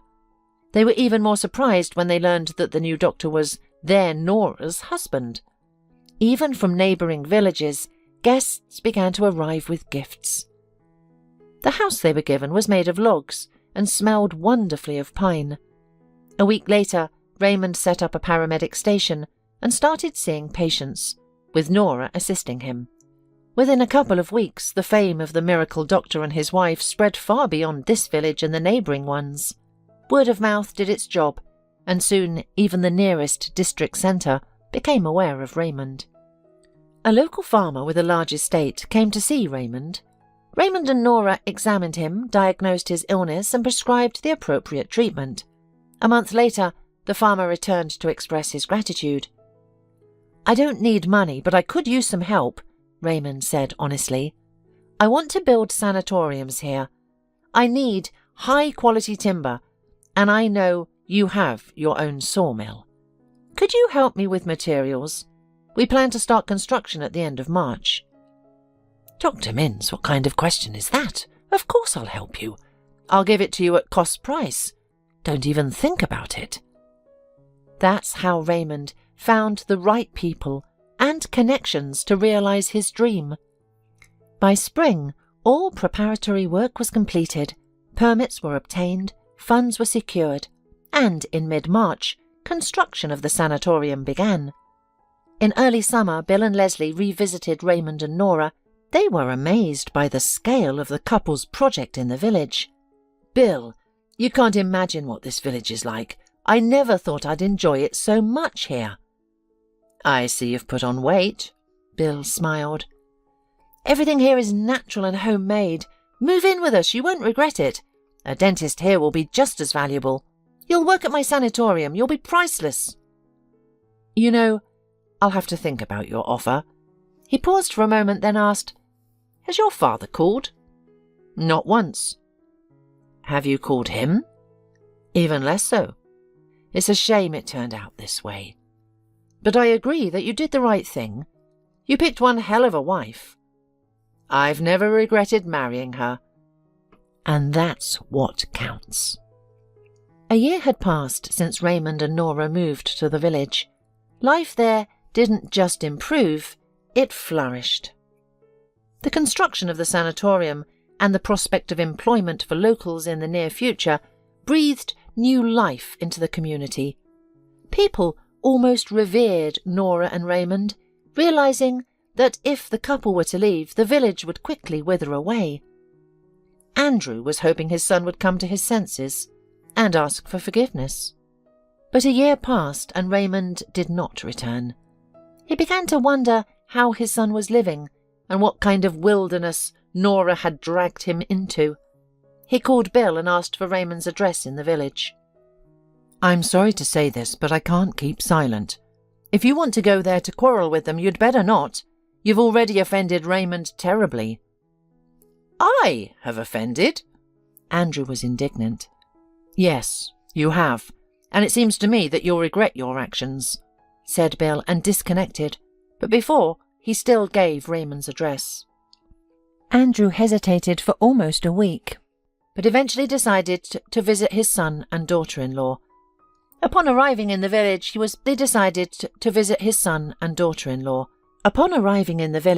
he asked a passing woman for directions to their house. "Are you here to see our doctor? Oh, he has a long waiting list. You should have called ahead. But if it's urgent or serious, Dr. Minns will see you. He doesn't turn anyone away, God bless him. If not, his wife Nora will help you. She'll relieve your pain or cure you with herbs. Such bright and kind people." Andrew listened, mouth agape. He hadn't expected to hear such praise for his son. For the sake of objectivity, he approached another person, this time a man, and asked how to find the local doctor. The man was even more effusive in his praise than the woman. He extolled the couple so much that tears welled up in Andrew's eyes. When he finally reached his son's house, he saw a line of cars and a crowd of people. Approaching, he asked if he could join the queue for the doctor, only to be told that Dr. Minns was no longer accepting patients. He only worked until 6 p.m. that day, and there were already many people waiting. "And if I have an urgent situation, will he still not see me?" The woman looked at Andrew sceptically from head to toe and said, "Well, if it's very urgent, he'll see you, of course. But we don't usually do that. We take care of our doctor. He said that's enough for today, so we'll leave and come back another time. Those from distant villages are seen first, as they have far to travel." The woman didn't finish. Raymond appeared on the threshold of the clinic, and all the people fell silent, as if they'd seen a saint. Raymond glanced at the crowd and suddenly met his father's gaze. To say he was surprised would be an understatement. He stepped down from the porch and walked over to his father. They stood there for a few seconds, just staring at each other. "Forgive me," said the father. "I am at fault." "Not just to me," Raymond said, barely audibly. Nora made her way through the crowd to join them. She was pregnant. Andrew looked at her carefully. "She really is adorable. What a fool I've been. Forgive me, children." Tears flowed from the man's eyes. Never in his life had he felt such shame. He could have lost his son, missed seeing his grandchild, all because of some misguided, unnecessary principles. Nora led her father-in-law into the house, while Raymond continued seeing patients. When the crowd dispersed, Raymond joined his father and wife. They talked almost until dawn. Raymond told his father about his plans for the sanatorium, the local people, and the wonderful nature surrounding them. "I want to help you with the sanatorium. Will you let me?" the father asked. "I'd be delighted if you'd join me." Raymond suddenly lowered his eyes and said quietly, "I've already thought of a name for it. Hope. In my heart, I hoped you would understand and come, and I wasn't wrong."